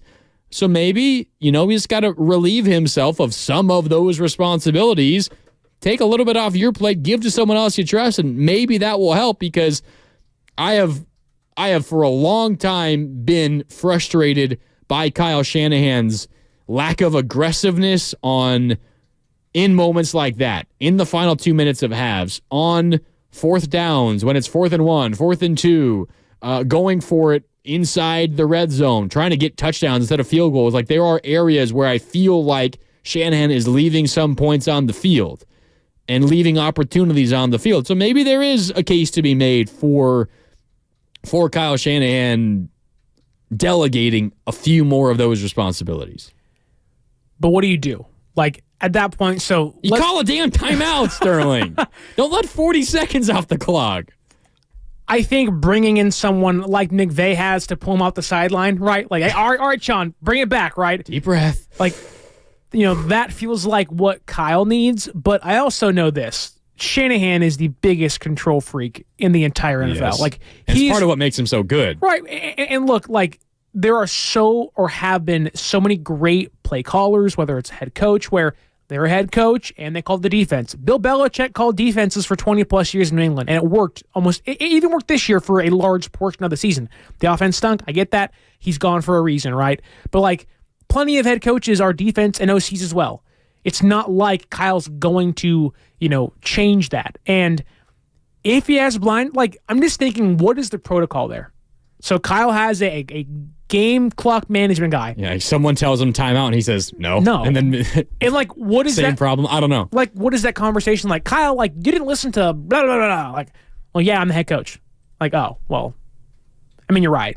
So like, even if he was questioned about the media towards it, like, it's all going to come back to him saying, like, well, I'm the head coach. Get over it. And we're going to say, you're right, and you're still wrong at the same time.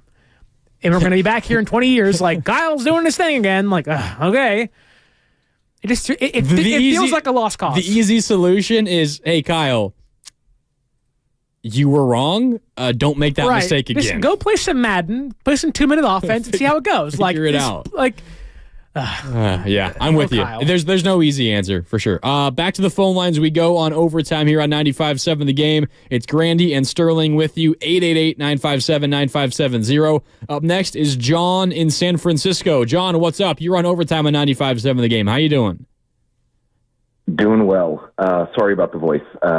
Just to throw it out there, not here to talk anything poorly about Brock Purdy, right? I've dealt with Hoyer and Beathard and Mullins and Gabbard. I'm not going to complain about Kyle Shanahan because I've dealt with Tom Sula and Kelly. But I think like the two themes from the game today were relief and frustration, right? This was a really wild roller coaster, and I'm just glad it didn't crash out. I'm appreciative that like we won a game that we probably shouldn't have. But the frustration is in the fact that like the effort they look flat, right? We understand the talent. We can't change that before next week. The effort though, the other team was more physical. In Cleveland against the Browns, they were more physical. The Ravens more physical. When it comes down to it, like you look at it and the effort looked poor. The numbers, like just looking at the game, you see on defense, the Packers got 6 yellow helmets and a chip against 4 guys going wide. That felt really rough, like we're never going to generate pressure that way. And then one of their players called it out earlier in the week. They said, like, we're just going to pressure him, and he'll make mistakes. And when you looked at it on offense and defense, they kind of said, you're going to block with 5, we're going to rush 6. You're going to block with 6, we'll rush 7. So that felt really, really strange in the fact that they said, yeah, you got all these skill players, but if you don't have time, you can't do much. And then, sorry about this, but to another caller that said something along the lines like, move Lenore somewhere. Don't move him anywhere. He had a really amazing game. Don't move him to a place where he's going to fail and look bad. Let him keep doing what he's doing. Have him be a mini Dre Greenlaw out there, roughing folks up. And I think that's what we really needed. Outside of that, like, they were just more physical, and it looked really bad on the lines. On both sides, they rushed more than we could block, and on the offensive line, they're just not good, right? Like, when it comes down to it, Kyle treats his offensive line like he treats his quarterbacks. Like, they're just pieces of the puzzle. They're the mortar. They're not the bricks. And so if we had a better offensive line, we probably couldn't afford anybody else as far as our skill players. So when it comes down to it, I was really frustrated with the personnel more so than the play calling and the lack of physicality. We look like we didn't want to play football out there, and the other team looked like they're probably going to want to rough us up for the next few years, especially in the playoffs. Last thing, sorry about this. 3rd and long. I've heard a lot of people calling 3rd and long is terrible. Yeah, it wasn't 3rd and long. It was 3rd and 10. There's a big difference between 3rd and long and 3rd and 10. And when you're encountering 3rd and 10, that's not a really great way to succeed or win games. I'll leave you all with that. looking forward to your thoughts on just physicality and the concept of just being super relieved yet frustrated at the same time here. Yeah, John, I think you hit the nail on the head. Relief, but frustration, because the Niners should not have won this game and the season should be over. But you're relieved because it's not, and you have a chance to make things right now going forward. And I agree with you, John, about Diamador Lenore. He was one of the few bright lights tonight for the 49ers. The thought, I mean, I had the same thing. I mentioned it to Sterling and Chris and the guys during the game when Ambry Thomas was getting beat time and time again. Do the 49ers, does Steve Wilkes and the Niners defensive staff, do they consider benching Ambry Thomas, moving Diamador Lenore to the outside, and bringing Isaiah Oliver in on the inside? The fact that that's even a question, that it was a thought, speaks to how poorly Ambry Thomas was playing, because Isaiah Oliver, in his limited action this season, started as the starter in the slot, was terrible. The fact that there's even a thought for any of us, even if it wasn't a thought on the Niners sideline, the fact that that was in people's minds, myself included, it speaks to how poorly Ambry Thomas was playing. And John, to talk about Diamador Lenore, that thought has nothing to do with Lenore. It has to do with getting someone else off the field and trying to survive and trying to find some answer. You're right that Lenore is playing great in the slot, and he was really good today. But one of your outside corners is playing that poorly. You can't just let that keep happening. At some point, you got to think about it, making a change. But do you risk potentially leaving yourself with 2 holes instead of 1?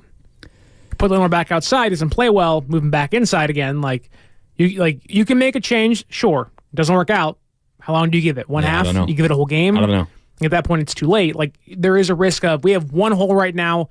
We can give him safety help majority of the time and kind of bandage that side of the field together, and we know we're going to lose there sometimes. Or do you risk creating 2 holes, and all of a sudden a team like the Bucs or the Lions are like, we have so much to work with now?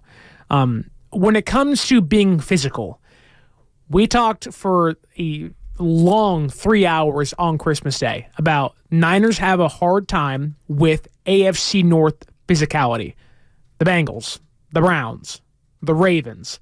Handle the Steelers. Right, but that's week 1, different team at this point in the season, right? It does feel like that San Francisco, that prides themselves on being physical, dare I say, to end the year, have been out-physicaled a handful of times, or at least more than they'd like to admit. And I think for them, you playing the Bucs, we should be able to out-physical them. But Detroit, that literally has a head coach that has said, I want to bite your kneecap off, that has this blue collar, we're going to punch you in the face. Both their offensive and defensive lines are to die for. Yes. And when I see that potential matchup, which could easily occur next Sunday, it does leave me a little worried. Okay, was this the wake-up call for San Francisco, and you get lucky, you get a redo next week, and you can bring it again 100%? Or is there fear that they're an older team, a little worn down? This was a younger team today that did not know better, knew they weren't supposed to be here, and had nothing to lose. That's a dangerous team to play and a dangerous, game to get into with the Packers team that, again, did nothing. They were not supposed to be here. It was next year. Build the blocks now, have the foundation set for next year. They came out there swinging. And San Francisco felt like they were backed in the corner being like, someone call a timeout. We were not ready for this. My only hope is that because that's happened, now they can say, okay, took a few jabs, got an uppercut here or there, we survived. I'm surprised that there was the lack of, I guess, for lack of a better word, and what our caller's talking about when you're responding to is the physicality. It almost felt like shying away. Do you remember after the 3-game losing streak? Yeah. Then you got the bye, and then you go to Jacksonville on the road. Really good team at that point. One of the better teams in the AFC. Yeah, winning the AFC South at that point. They struggled incredibly badly to close the season. They missed the playoffs entirely. The Niners kind of were the beginning of the end for the Jaguars there. But the Niners came out and they just punched them in the mouth. It swarmed everywhere. And that was Chase Young's first game, and there was all the energy, and And it was Fred Warner after the game saying, all right, we learned our lesson. Right. We learned our lesson. And so for me, and I said it earlier in the day, and I was on the air from 12 to 3 leading up to the game, I said, like, the Niners' season has gone in cycles. You begin the season dominant, like 5 straight wins. You had the 42-10 win over the Cowboys, right? Like, you were incredibly dominant. And then you kind of hit a lull. You play some tougher, more physical teams. You lose 3 games in a row. And then you have the bye, and you come back out and you're dominant again. Dominating teams. The Jacksonville win that we're talking about. A couple of wins against the Seahawks. The dominant win in Philadelphia over the Eagles. And then after, you play like 6-7 games in a row, you start kind of getting physically worn down again. And then the Ravens come in and they beat you. The Commanders probably was a little bit closer than people would have hoped for. The Rams game is whatever. You lost, but what doesn't matter. So as a result, I felt like the Niners coming off of a bye, kind of coming off of 2 byes almost, were going to come out with the same kind of physicality that they did against the Jaguars, because that had been the rhythm, the pattern that they had kind of established up to this point of the season. So I was shocked that it didn't feel that way. And maybe some of it is the rest versus rust, and it just takes you a second to get back into it. And if, things turn in the second quarter, then maybe that would be the case. Mm-hmm. But this was an issue through like 3.5 quarters where you weren't willing to meet the Rams' physicality. So if there's maybe one thing that worries me more than just like player X, Y, and Z were bad today, it is a team-wide, maybe aside from Greenlaw, Warner, and Lenore, and McCaffrey, and Kittle at times, aside from those guys, a team-wide willingness to just be the meaner team on the field. Normally the Niners are that team, but they were not today. San Francisco has always prided themselves on the trenches. We're going to build from the trenches out on offense and defense. We're going to have these titans, Bosa, Young, Hargrave, Armstead. They spent elite-level money, premier money, to add to what was supposed to be an already elite unit. They bring in Javon Hargrave to be physical, to give them 10.5 sacks. And it feels like... They trade for Chase Young. Exactly. And Gregory, who played most of the game tonight for them. Yeah. It feels like that I don't want to question the mentality, but at a certain point you have to wonder, like, you can want to bring it, maybe you just can't. Like, Nick Bosa coming into tonight had 8 career playoff sacks. And you can credit Green Bay, love out of the pocket, his maneuverability in the pocket, extending plays, knowing when to get rid of the ball on time. And you can go, okay, like Green Bay did their job. But the reality is it felt like only 2 players, maybe 3, brought that physicality all day on defense. And on offense, Trent Williams, yes. McCaffrey, yes. Outside of that, Juwan, yes. But yeah, Juwan's a good call. You can't have 3 of 11 do a job on both sides and say, oh, it's a win. Great. No, you have to have you can have one player have an off day and survive if you're lucky. That was Ambry Thomas tonight. But you play the Lions, the Bucks. If you go to the Super Bowl, Chiefs, Ravens, Bills, whoever it is, they're going to laugh at you because all those teams, whether it's the Bills who are riding high right now, the Ravens who just stomped the Texans' horns right in the ground in Baltimore today, they're going to look at you and say, you cannot meet us at the peak of where you need to be physically. And if you can't do that, you don't belong fighting for a championship. This was a massive test. Again, a young team who's healthy, ready to go, riding high. They beat Dallas last week. The Packers came in knowing they were underdogs and wanted to make a point and prove a point to the entire world, saying, hey, we are here. We are going to make a statement, and we are here to stay.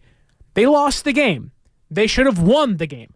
By all intents and purposes, in actuality, they were the more physically impressive team from the beginning of the game to the end of the game. They just happened to make 2 critical mistakes, a missed field goal and an interception. That's all that mattered for Green Bay. San Francisco should have lost this game, and right now we should all be sitting here being like, season's over with.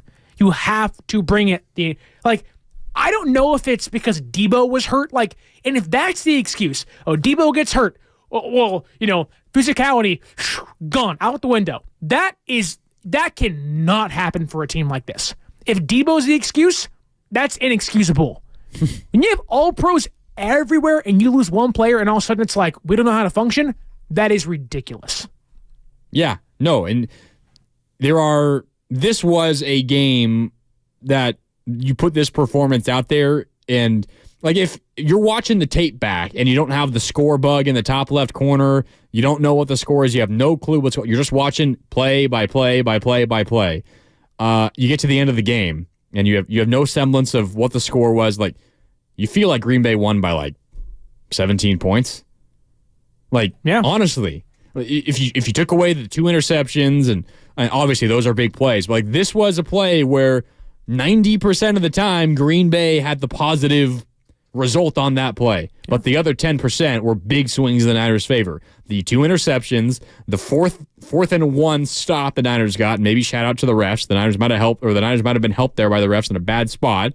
The missed field goal, those 2 interceptions, Jake Moody making a field goal. Like, the big moments, the big swings went the Niners' way, and you got to credit the Niners for that. You need those big plays, and generally speaking, the teams that make those big plays win games. The teams that win the turnover battle in the postseason win games. Like, I was coming into this game feeling like the only way the Packers had a chance was to force 2 turnovers or more. Yeah. They didn't force any, and they still probably should have won this game. Like, that's where the Niners were kind of failing, I suppose. I think that's a fair word for it. The Niners were failing at most of the other aspects of this game. In a game where you won the turnover battle by 2, you feel like you skated by and you got lucky. Yeah, it speaks to the fact that the Packers were in control of this game in almost every other aspect. Honestly, it felt like San Francisco lacked desperation. And that's a good way to put it. I agree. Like, in the playoffs, it felt like a regular season game. Right, where it's like, hey, like, you cannot take drives or plays off. Like, if you're down by 6, you need to score 7. If you're up by 1, you need to make it 8. And it felt like they were just, like, playing with their food. But it, like, in the same breath, you're also losing. Like, you're playing from behind almost the entirety of the game, or at least tied for the entirety of the game. And it felt like they were just kind of waiting and saying, okay, now we want to play.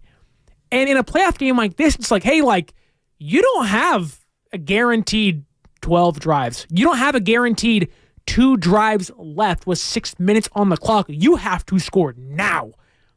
And they did. And they won. But I want to see the desperation of a fourth quarter 6-minute drill every single drive. Because Detroit, they'll have that. The Bucs, if the Bucs win next week, they are going to be playing with house money, knowing they have absolutely nothing to lose. You cannot give them a chance. We watched Green Bay put up 27 points in one half against Dallas. And now we all knew that wasn't going to happen in this game against this defense. But it was like the Niners were like, oh, okay, like, we didn't watch that game at all. That we didn't think anything of what the Packers did against Dallas. And for San Francisco, show me some desperation, especially when your receiver number 1 doesn't play and gets hurt. If that doesn't, flip the switch of, hey, we have to get aggressive and desperate now, what will? What will? Being down 20? At that point, it's too late. Season's over with. You need to have some desperation. Yeah. And what we need to attach to all of these comments and this kind of conversation is thank whatever being you believe in, whatever God you pray to, that you have a next week. Because now you have a chance to make things right. And whether it is the Lions or whether it is the Bucs, whatever it is, the Niners still earned a win. You escaped with a victory. And now you got a chance to prove that today, whatever you want to call it, you're lucky to come out with the win. You feel like you got outplayed for a majority of the game, but you made the plays down the stretch. However you want to describe it, you now have a chance to prove that today's performance, even though it still was a win, was just a fluke. And I think if the Niners have shown us anything in the course of this season, it is that I think Brock Purdy specifically, but the team as a whole, they do have an ability to look back, watch the tape, realize what went wrong, where it went wrong, how to adjust, and all NFL teams to a certain degree do it. But going back to what Fred Warner said, we learned our lesson. Brock Purdy, after his multi-turnover games, and today wasn't one of them, but easily could have been, it does feel like they respond and bounce back to performances like this, issues like this, in a positive way. However, I am a little bit concerned that was necessary today, given everything that was on the line for the team. I mean, everything has been going and bouncing the Niners' way. You lose to the Ravens, and you're feeling like, now we have to win our final 2 games to get the number 1 seed and earn this bye, which we desperately need because McCaffrey banged up, Armstead banged up, Greenlaw banged up, everyone banged up, right? And then you kind of get a gift from the heavens. The Cardinals beat the Eagles, and you lock up the 1 seed. Don't need to play in Week 18. And then while you're sitting at home watching the playoffs from your couch, the Eagles lose and the Cowboys lose. You've got the Packers coming to town, and the Rams lose, and the Rams lose. The only thing standing between you and a Super Bowl appearance, the Packers, and then either the Lions or the Bucs. Like, everything is falling the 49ers' way, and I would have felt a lot more comfortable with a bigger, easier win. But just when it comes to the mindset of the 49ers, I would have felt I would sleep a lot easier tonight if there was a little bit more of that. You're right, the desperation, because that was what was missing. Without that, it kind of felt like, we can sleepwalk through part of this game and we'll be fine because we're just that much more talented than this team, which is the lesson that they should have learned in the first place. And it also makes you lose a little confidence in how far this team can actually go. Like, in a weird way, yes, you won, but there's no way you don't leave this game being like, can we beat Detroit? Like, if we have to play Baltimore again, like, doubt starts to creep in. And I was someone who said, like, you have a week off, you watch all these teams play, you can buy into the idea of, like, can we beat Green Bay or the Rams? Like, you're watching all these good teams play, you start to, after not seeing your starters play for 2 weeks, like, you start to ask yourself, like, these teams are playing well, like, and you start to forget how good your team actually is. Then you watch them play this way, and you're like, I want to believe. I want to buy into everything they're selling. And if Deebo Samuel's out against whoever they're playing on Sunday next week in the NFC title, that's a big loss. And that might end a season. Now, again, you got the win tonight. There's some grit there. Anything can happen. This game was not supposed to be this close. And for a team like this, you leave tonight happy with the win, but you do start to wonder. You know that you got away with one. Yeah. You got away with one. And if you don't feel that way, then I want whatever you're smoking. Because, like, I'm leaving tonight. They need to feel that way. I guarantee you they do. Exactly. They feel that way. There's, like, Brock Purdy should leave tonight saying, I almost threw 2 picks in the biggest game of the season. That cannot happen again. Ayuk, I dropped the pass in the biggest game of the season. Kittle, right to him. Yeah. And you're like, George. He turned his head trying to find where the defender was coming from. He's about to get laid out. Which, like, dude, take a hit, brother. You're a big man. You're a big dog. Like, you can afford to get hit. Like, you're going to be fine. Claire's going to still love you, my friend. I will still love you. Like, we're all going to love you still. But I want San Francisco, if I was sending a message to them, I want you to go home and realize you were this close, an inch, a centimeter away from your season being over. Feel that desperation. Feel that you were on the brink of elimination. All the talk of we have to get the 1 seed and our main goal is going to the Super Bowl, all of that came crashing down and was an inch away from ending because you didn't come to play today. And you got lucky. I hate saying that. I love this team so much. They were so good all year. 12 wins. Crushed teams. Won every game by almost 10-plus points. They're that good. They can come back next week and crush whoever they're playing. They could put up 45 next week. Does not matter who they're playing. That's how good this team is. Which is what makes this game so frustrating. Right. Because you know what the ceiling is. Exactly. And we'll all say that is the San Francisco 49ers I know, that we know. Today it was like, I don't know who this is. I don't know who's in the field, but that is not the Niners. And they have holes. Every team does.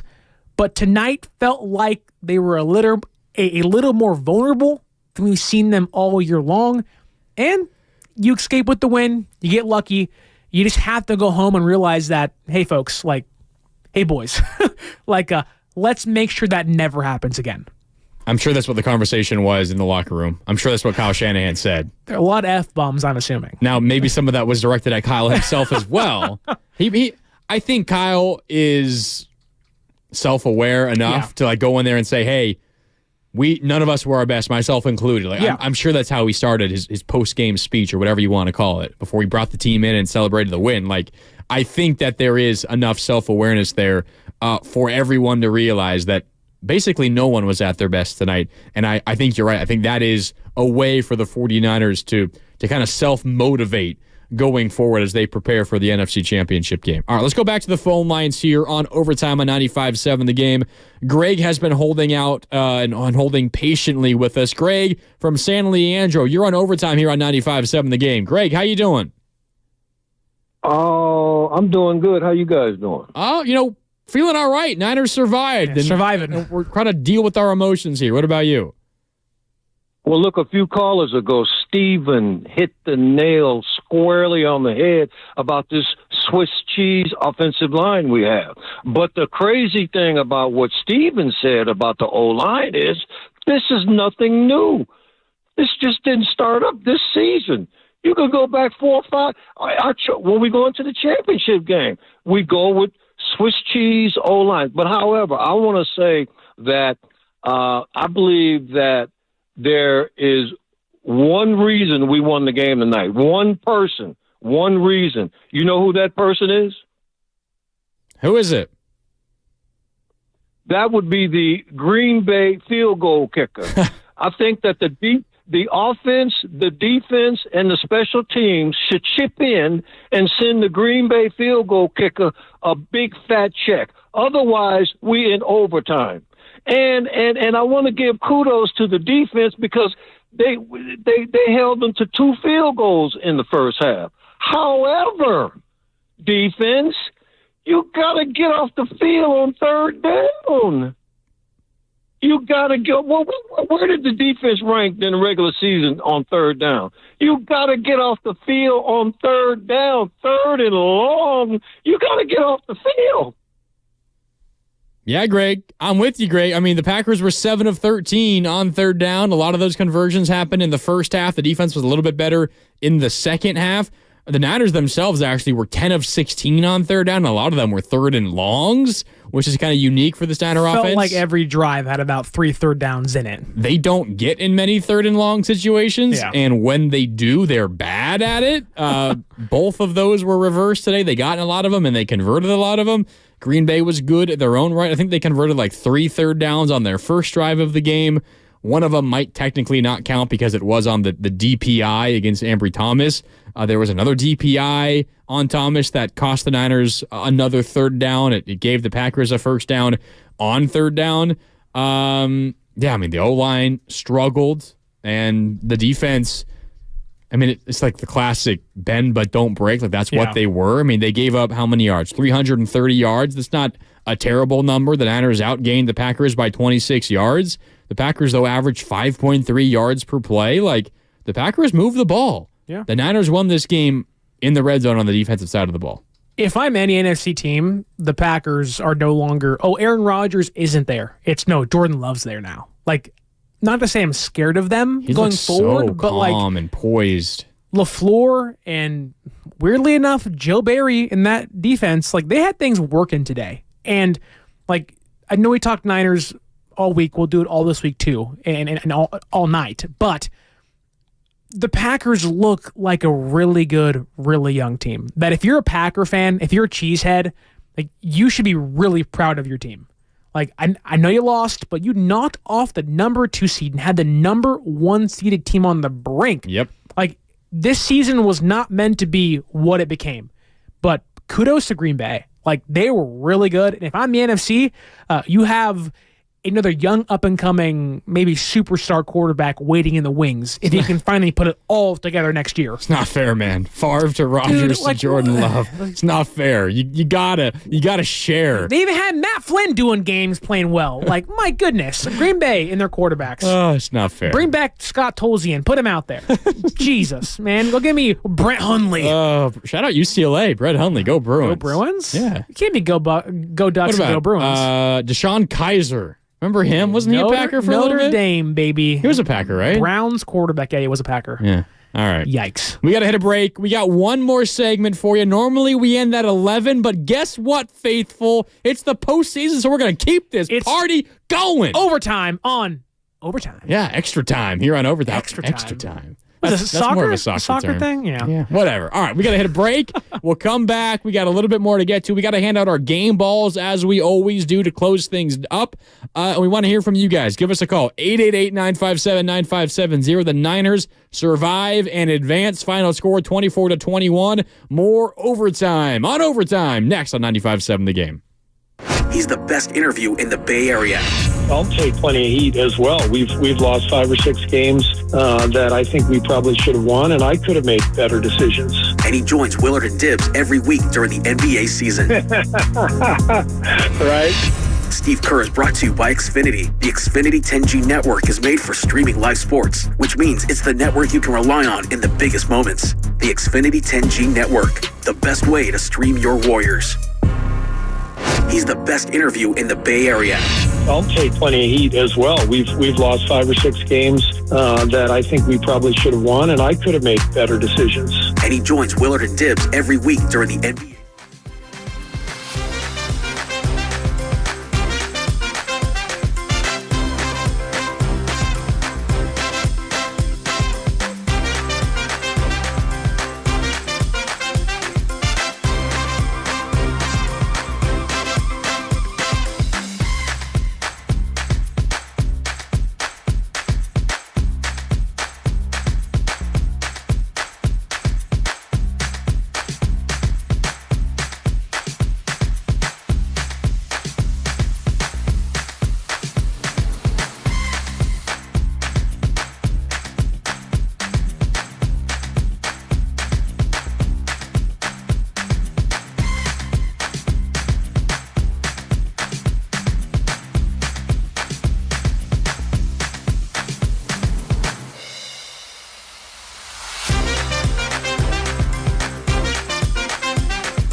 Realistically, need at least 25 yards. Love. Pressure up the middle. Runs away. Throws across his body. And that is picked. 49ers have it. Greenlaw. Still up. He needs to get down. Greenlaw still on his feet. He's got to go down. Just go down and the game's over. San Francisco takes over. Now back to Overtime with Sterling Bennett and Mark Grandy on 95.7 The Game. Courtesy of Fox, Kevin Burkhardt and Greg Olson freaking out. Greenlaw, go get down! Get down! We were all thinking it. All Niner fans at that moment. Everybody was thinking we were running around the room. Yeah, I'm surprised he didn't break anything here, honestly.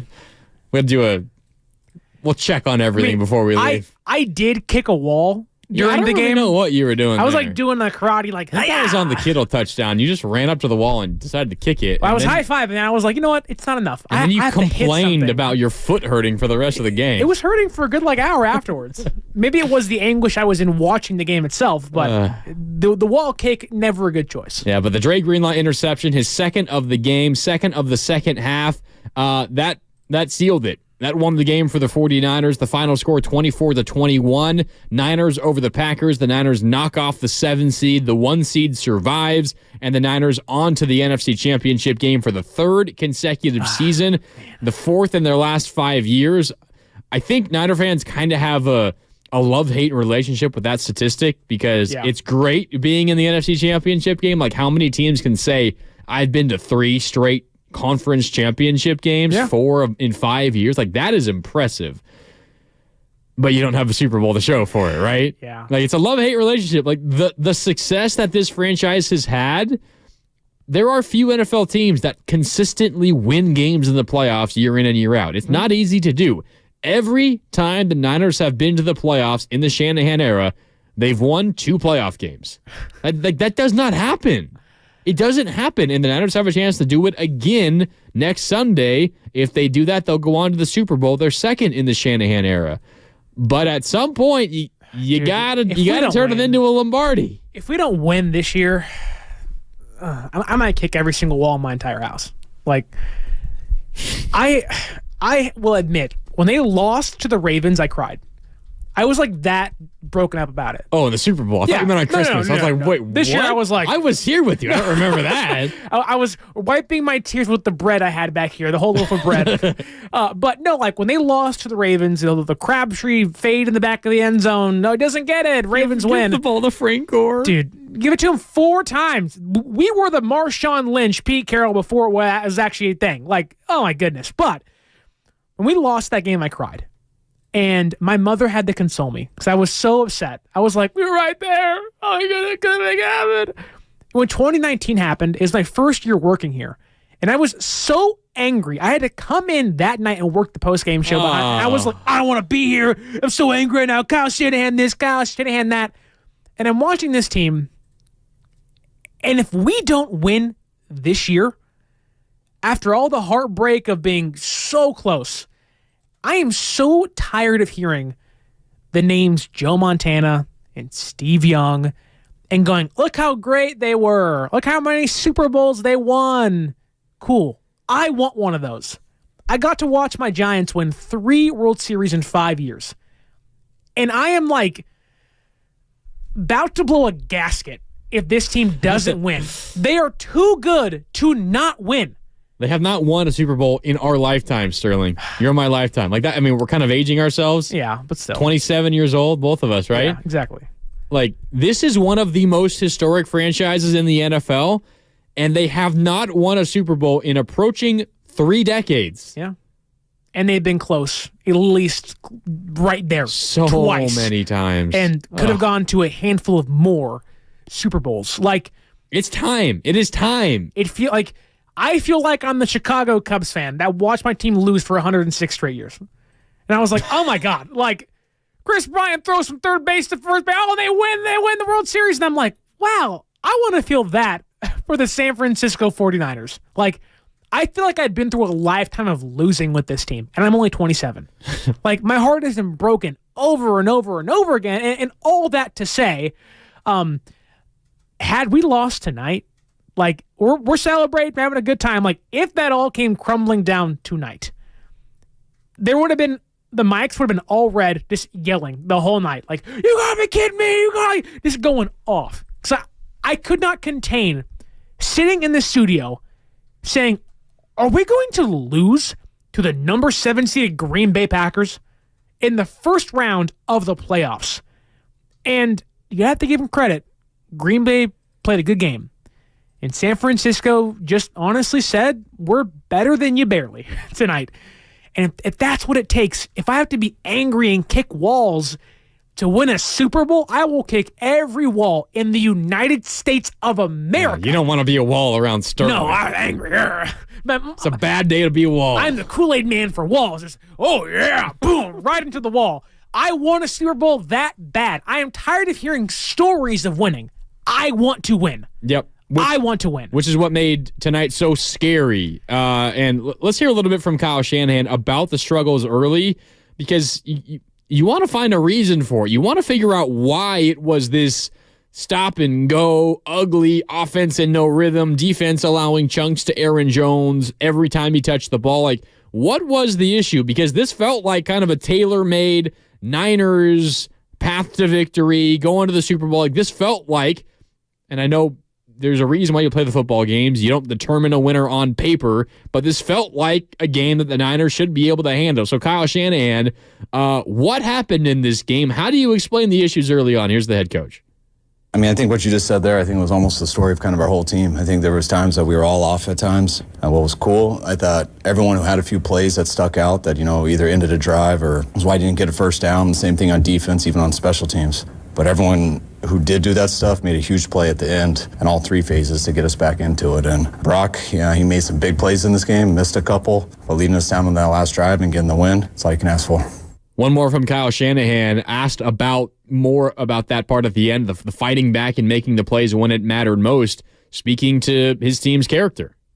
We just want to play our best football, do everything we can to play our best, so we feel we can win every game when we do that. We don't feel like we did that today, but we still found a way to win, which I'm very proud of the guys in there. I thought that was as big of a mental challenge and just a character game as any game I've been a part of. I mean, when things aren't going how you want on offense, defense, special teams, the rain, guys slipping a lot, losing Debo early, having to change some things with that, and just some of the mistakes we made to overcome. Like, it was a gut check for everybody, and couldn't be more proud of the people in there and just how they persevere.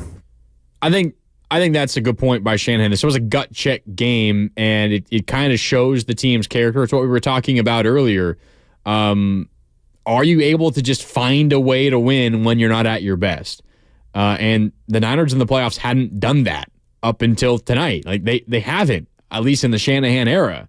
When they haven't played their best games, they've lost. Now, to their credit, they've played their best games kind of often in the playoffs, honestly. Like, the Super Bowl loss and the NFC Championship game losses, but like in the wild card rounds, in the divisional rounds, like, you play your ass off and you win those games.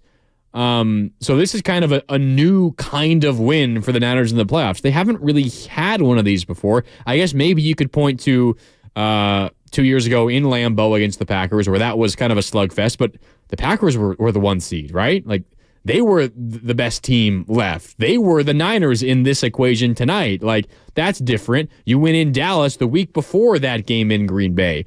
I don't know if the Niners were favored in that game, but you were on the road in Jerry World. Like, this is a new kind of game where you're dealing with the pressure of being a 10-point favorite, trailing for like almost the entire second half, having to come back from down 7 points or 10 points or whatever it was going into the fourth quarter. That's a new experience for this era of Niners football in the playoffs. And I think that right there might be the silver lining here. Like, you did something you haven't done all year long. You proved to the entire world, and maybe even yourself, that you can come back being down 7. You can come from behind. You have a quarterback that when things don't go his way, when the offensive system that is the best in the entire league maybe isn't working to its full potential, they can get things done. And that's been a big knock on the offense and the entire team. Like, when things go awry, can you survive? And I think for a fan base that I'm sure is happy, I'm sure they're drinking beer and popping champagne, having a good time tonight, you got to win. But with there also being some doubt involved in that, you have to be a little encouraged, despite some doubt and some worry that, hey, if things don't go our way, we can actually win games now. All year long, things have gone your way 12 times, and you've won handily in all of those games. And even some of the games you lost, maybe you should have won, right? Now it's like, hey, you were not supposed to win this game based on what was happening in between the white lines. You should have not won this game for the first time all year long, and you did. That, to me, albeit, again, a very scary win, if we're going to look at positives, that is the biggest one I can take away from the game. Yeah, I agree. I agree with you 100%. And the Niners get a second chance, and they're not going to have a third because you play like this again. The better team that you're going to play next week and in the Super Bowl or whenever it does come is not going to let you get away with a performance like this. So this, you feel like, why do you need this kind of wake-up call? But this feels like a bit of a wake-up call for the 49ers. Brock Purdy was asked about what maybe changed for the offense, what clicked going into that final drive when you got into the end zone to take the lead after all of the struggles you had through the first 3+ quarters on the offensive side of the football. Here's the quarterback, Brock Purdy, on what changed for the 49ers offense. At the end of the day, I think I was just able to go through progressions and get to the check down efficiently and move the chains and stay up rather than get behind. Obviously, we got to a third down. BA was clutch on it and made a great play, and you need that throughout a drive. But, I think early on in the game, there was just moments where, the check down was there and I was missing the check downs. And so their defense did a good job with playing soft, keeping everything in front of them, sort of taking away our shots and stuff. And as a quarterback, man, you got to be efficient and hit the check downs. And so at the end, I was able to do that. O-line did a great job. Boys did a great job in getting open, and we found a way. Something caught your attention there, Sterling. I don't like how many times he said I had to hit the check down. I get it. There were some easy clunkers that you're just like, dude, how do you miss your check down? But you were not just missing check downs. You were missing open receivers 15 yards downfield, 20 yards downfield, throwing into holes where it's your guy and 3 Packers, and you're like, okay, that's not a check down, Brock. You're missing chunk plays here. Plays that'll make it it's 3rd and 10. It'll give you a first down in their territory or get you to midfield. Also, we shouldn't be trying to target checkdowns so much. I get that's not exactly what he's saying. He's saying I missed easy throws that I should have made in this game, which includes a handful of checkdown throws in which he missed. But, Brock, if you want to win the championship, and he knows this, you cannot just hit checkdown after checkdown. That's what the other guy that was here, the reason why he's no longer here. If you're Brock Purdy, the takeaway shouldn't be, I missed checkdowns. No. You missed everybody, all night long until that 4th quarter. He threw some dirt balls. A lot. And you're just you are skipping balls where nobody's around the receiver. Yeah. Easy throws. Not difficult throws 30 yards down the field. Now, He made some nice ones. Yes. But it's not the throws that we're talking about, they're gimme throws. Yes. And he missed them badly. And maybe behind guys, above guys, below guys. He came out pregame warmups, was not wearing a glove. It wasn't really raining much pregame. Then the rain started, and he began the game with a glove on. Then he ditched it after the first drive. Which he had never worn a glove outside of his college years, which was in Iowa, so of course it snows and rains a lot. But why are you trying new things now? It felt weird from the get-go. You got Benny Jennings in the backfield. Purdy's trying on gloves when he shouldn't, and you're like, this. Play your game. I know rain can take you out of your element. Weirdly enough, the elements can take you out of your element, but sometimes sticking to what you do best, whether it's Kyle Shanahan, running the ball, your routine, all the talk of last week was they have not broken the routine. And because it rains, you want to try new things. Playing baseball for a long time I did, you have a routine. You do things that work for you. You try a new thing, doesn't work, what do? Right back to the routine. it felt like San Francisco was trying so many different things. Checkdowns, Juwan in the backfield, McLeod's out there. Chris Conley's making plays today, which Chris Conley was on the field for a number of big moments tonight. And pulled an amazing catch towards the end of this game. Great job for him. But, like, Debo gets hurt. Like, everything's kind of, like, spiraling out of control, and San Francisco's grasping at straws, trying to fix it. And it felt like they finally kind of pulled it together enough at the end, and you're just hoping that next week it's like, okay, like, storm is weathered, the sun's out, everything's okay, but hey, Brock, let's make sure we're not just hitting checkdowns. Yeah, I mean, one of the topics that we've been talking about a lot is rest versus rust, and I think a reason for confidence, it goes along with the point you're saying there, Sterling, is, all right, a little bit rusty today, you got your sea legs back, and you survived. Now you're ready, full go. You still feel healthy. You're a little more well-rested than the Lions or the Bucs, whoever you play, because you've only played one game over the last, 20 days, right, while, the Bucs and the Rams, or the Bucs and the Lions, have had to fight through the end of the regular season and now 2 weeks of postseason football. That was a conversation, and Kyle Shanahan, despite denying it all week leading up to this game, like, no, rest versus rust, like, the rest is super important, and we're not denying that, but there's a line where maybe you get a little bit rusty and you're hurting yourself, at least early in a playoff game. Kyle Shanahan was then asked that same question after the game, and here's how he answered after the Niners narrowly escaped with a win over the Packers. I don't know. Could have been that. Could have been the rain. Could be good defense. Could be...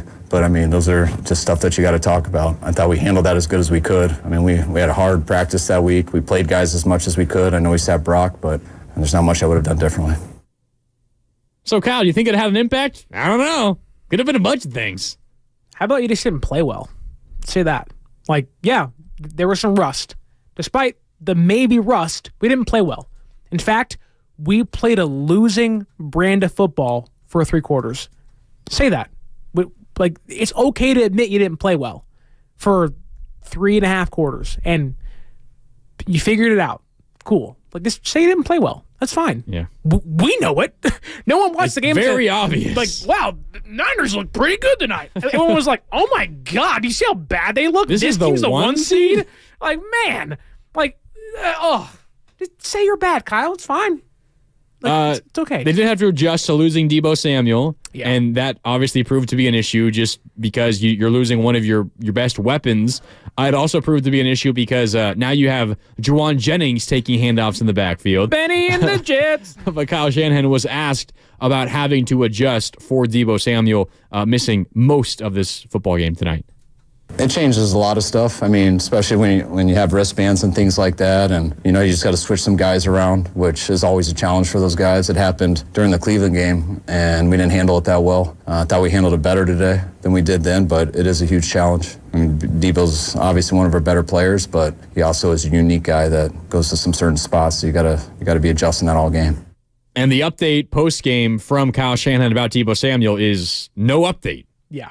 So keep an eye on that for maybe tomorrow. Most likely Monday would be my guess. We'll get an update from the Niners about Deebo Samuel, but they need him back. Is that a good thing though? Like I know you. What a good thing. Deebo, no update. Like you asked earlier, like is that the X-rays are negative? Like, well, generally, if it's a broken bone, they got an X-ray machine back there. Yeah, like I'm sure he was in it during the game. It seems like it's not a broken bone, which is good. So the reason they don't have an update is it's not a broken bone, but they're waiting on the results of an MRI, which they can't take immediately after the game. It's a ligament or a tendon. That would be my guess. But like, I'm not. It's good that it's not a broken bone, right?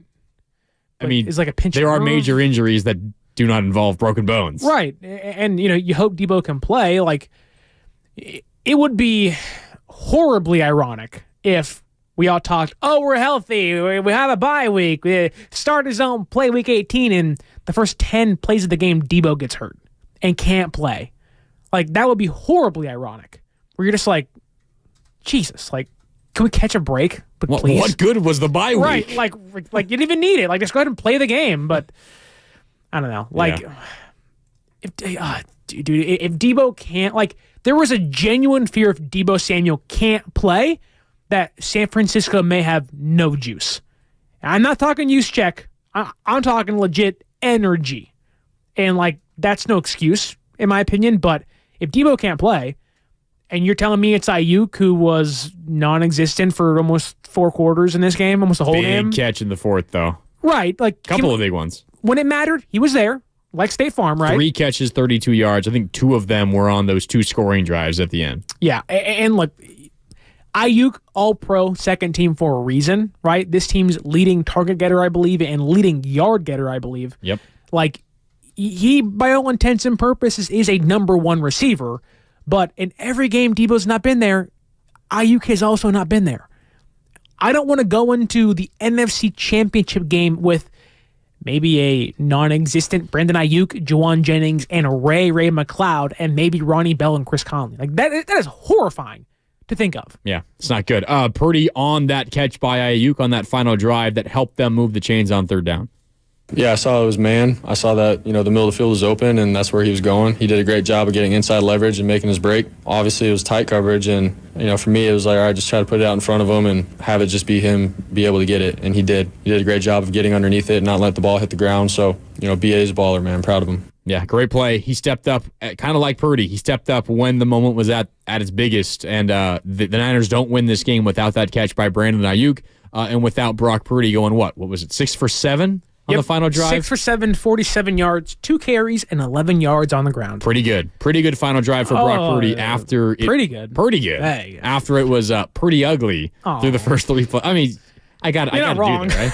Through the first 3+ quarters for Brock Purdy. All right. As we always do to close out overtime here on 95.7 The Game, and it's great news that we will be doing this at least one more time because the Niners won today.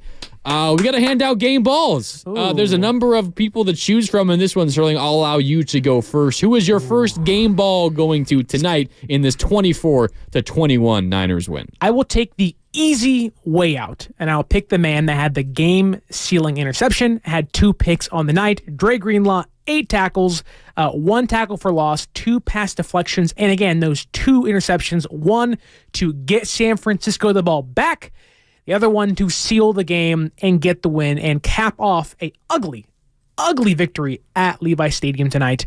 Dre Greenlaw getting a game ball. Led the team with 8 tackles as well. He was really good. I thought you were going to pick his running mate. I was thinking about it. That was my thought, so I'm going to go with it. I'll pick his running mate, the other linebacker, Fred Warner. I think clearly the Niners' 2 best defenders today. Diamador Lenore deserves a shout-out, but Fred Warner had 7 tackles. He had a tackle for loss. He didn't have the interceptions that Dre Greenlaw did to go with his stellar play up front. But Fred Warner was the driving force behind the Niners keeping Green Bay to field goals and getting the 4th down stop in the red zone for Green Bay. Without him, it's probably like a 21-7 lead for Green Bay at halftime. That's how important Fred Warner was. So he gets a game ball from me. Let's go to the offense that was not productive at all tonight, outside of 2 people, but I'll take the harder one to find. How about George Kittle? I know there's another person out there. You'll probably pick him as the next game ball, but George Kittle... There's another one you could go with. Okay. But George Kittle, 4 receptions, 81 yards, led the team in yards, had 1 massive touchdown where it felt like if they don't score there, this thing might get ugly. How many drives like that did the Niners have today? Like almost every single all of one. them. Everyone was that way. It was like, if they don't score here, it might be over. And most times they didn't score. Exactly. And thankfully on this drive for Kittle, I know he dropped the pass later. It wasn't pretty. I think San Francisco dropped 4 passes tonight. It wasn't a great day. They rarely drop balls. I think they had the lowest drop rate in the entire league this year. I think so, yeah. And they dropped 4 tonight. But Kittle, 4 catches, 81 yards, led the team. 1 beautiful ball from Brock Purdy. Kittle in the end zone gets the touchdown. He was a massive impact in the running game, but also through the air. George Kittle gets my second game ball. Yeah, biggest threat through the air for the Niners. Led the team 4 for 81 from Brock Purdy. The obvious one is Christian McCaffrey, so I suppose I will go with him. He deserves it. The other one I was keeping my eye on who deserves a shout-out is Juwan Jennings. Benny. Juwan Jennings was great. 5 for 61. Let Benny jacket. 510's been saying it all night. Wow. I had to. Shout out to the 510, our loyal listener on the Comcast Business text line. But Christian McCaffrey, 17 carries for 98 yards, 2 touchdowns. He added in 7 catches for 30 yards. 24 total touches for 128 total yards. I was predicting 150 and 2 tuds. He didn't quite get to 150, but 128 and 2 touchdowns. Had a 39-yard touchdown run in the first half. Had the 6-yard touchdown run to seal the game in the final minute in the fourth quarter to put the Niners ahead for good. Christian McCaffrey was the driving force for the Niners offense today, and it is very, very easy and obvious, Sterling, if the Niners were without Christian McCaffrey today, they lose this game by double digits. He was the most important player on the offense. He was. Feed CMC. It really is. It's pretty simple. It really is that simple. I want to give one last game ball for myself. Okay. To maybe someone that fans might not appreciate too much. Jake Moody. He missed a kick. No. It was blocked. That's not his fault. He still might have missed it. Maybe, but we'll never know. It's in the ether of, I have no idea what's going to happen. That was a clutch kick that he hit in the fourth. 52-yard field goal. In the elements. I told you during the game. We getting Legatron texts or what? We did earlier, yes. but I said if this game comes down to a not Jake Moody missed field goal, but an Anders Carlson missed field goal, that would be a perfect end to this game. That is almost exactly what happened. Jake Moody hits his field goal. Anders Carlson misses his field goal, gives SF a chance to get the win. Only a 3-point margin of victory. Imagine if San Francisco didn't score and they missed that field goal. And you're sitting there, game over. Green Bay ball at almost midfield, and it feels like your energy and your chances of winning are waning, and they might be over there. So Jake Moody, 1 out of 2 for field goals, 1 gets blocked, but 3 extra points made, 6 points on the day. I believe that is the exact same amount of points Brock Purdy had. Oh, okay. Legatron with the game ball. All right. I'll give 2 honorary game balls out. I mentioned Juwan Jennings. He deserves the shout out and getting a lot of love on the Comcast Business text line and the YouTube chat powered by First NorCal Credit Union. I see it from Jimbo. I see it from Damon. Lenore deserves a shout out as well. Go Ducks. I agree. And go Ducks. That's not why I'm saying it, but go Ducks. Go Ducks. You're right, Jimbo. You're right, Damon. Lenore was good. Damon says Lenore laid the wood tonight. Yes, he did. He says not that kind of wood, Sterling. He must have heard my bathroom analogy earlier, which is really bad. We're not going there again. We gotta get the hell off the air. I promise to leave that in the divisional round. Please, don't bring that with us. No to bidet NFC talk Championship next week, game. folks. No bidet talk. We're back 8 days from now. NFC Championship game. Go! It'll be on Sunday. Whatever time the kickoff is, if it's the early game, if it's the late game, we're with you all day or night long after the fact on Overtime here on 95.7 The Game. Already looking forward to it. 8 days away. Niner fans, the faithful, enjoy tomorrow. Breathe. You got to watch 2 games, and you don't got to worry about anything. You got the Lions taking on the Bucks. It's the early game at noon. Kansas City and Buffalo at 3:30. Should be a ton of fun. Looking forward to those games tomorrow. Who do you want to win? Oh, I'll be rooting for Tampa Bay. Okay. What the AFC? I'll be rooting for... I picked Buffalo to go to the Super Bowl. That's why I picked you. But I don't know who I'd rather play in the Super Bowl. Who has a better chance to beat the Ravens? Any team who... Well, probably the Bills. Probably. So I think I'm rooting for the Bills. Okay. I think. Yeah. I don't know. We'll worry about Tampa and Detroit first, and then we'll get to everything else after that. All right, that'll do it for Overtime here on 95.7 The Game. Shout out to all of our listeners. We love all of you on the Comcast Business text line, all of our callers today on the YouTube chat. You guys were great all night long. For Chris O'Connell behind the glass, still busy at work getting us all the sound that you will hear all day on Monday. He gets a game on ball. 95.7 The Game. He gets a game shout ball. out to Chris O'Connell. To my partner, Sterling Bennett. My name is Mark Randy signing off. Thanks so much for tuning in all night long. The Niners on to the NFC title game. Yeah! They survived the Packers 24-21. Thanks for listening and have a great rest of your weekend. Tune in to 95.7 The Game for exclusive and exciting live play-by-play Warriors action brought to you by Toyota. Class-leading MPG and more hybrid models than any other brand. Toyota, let's go places.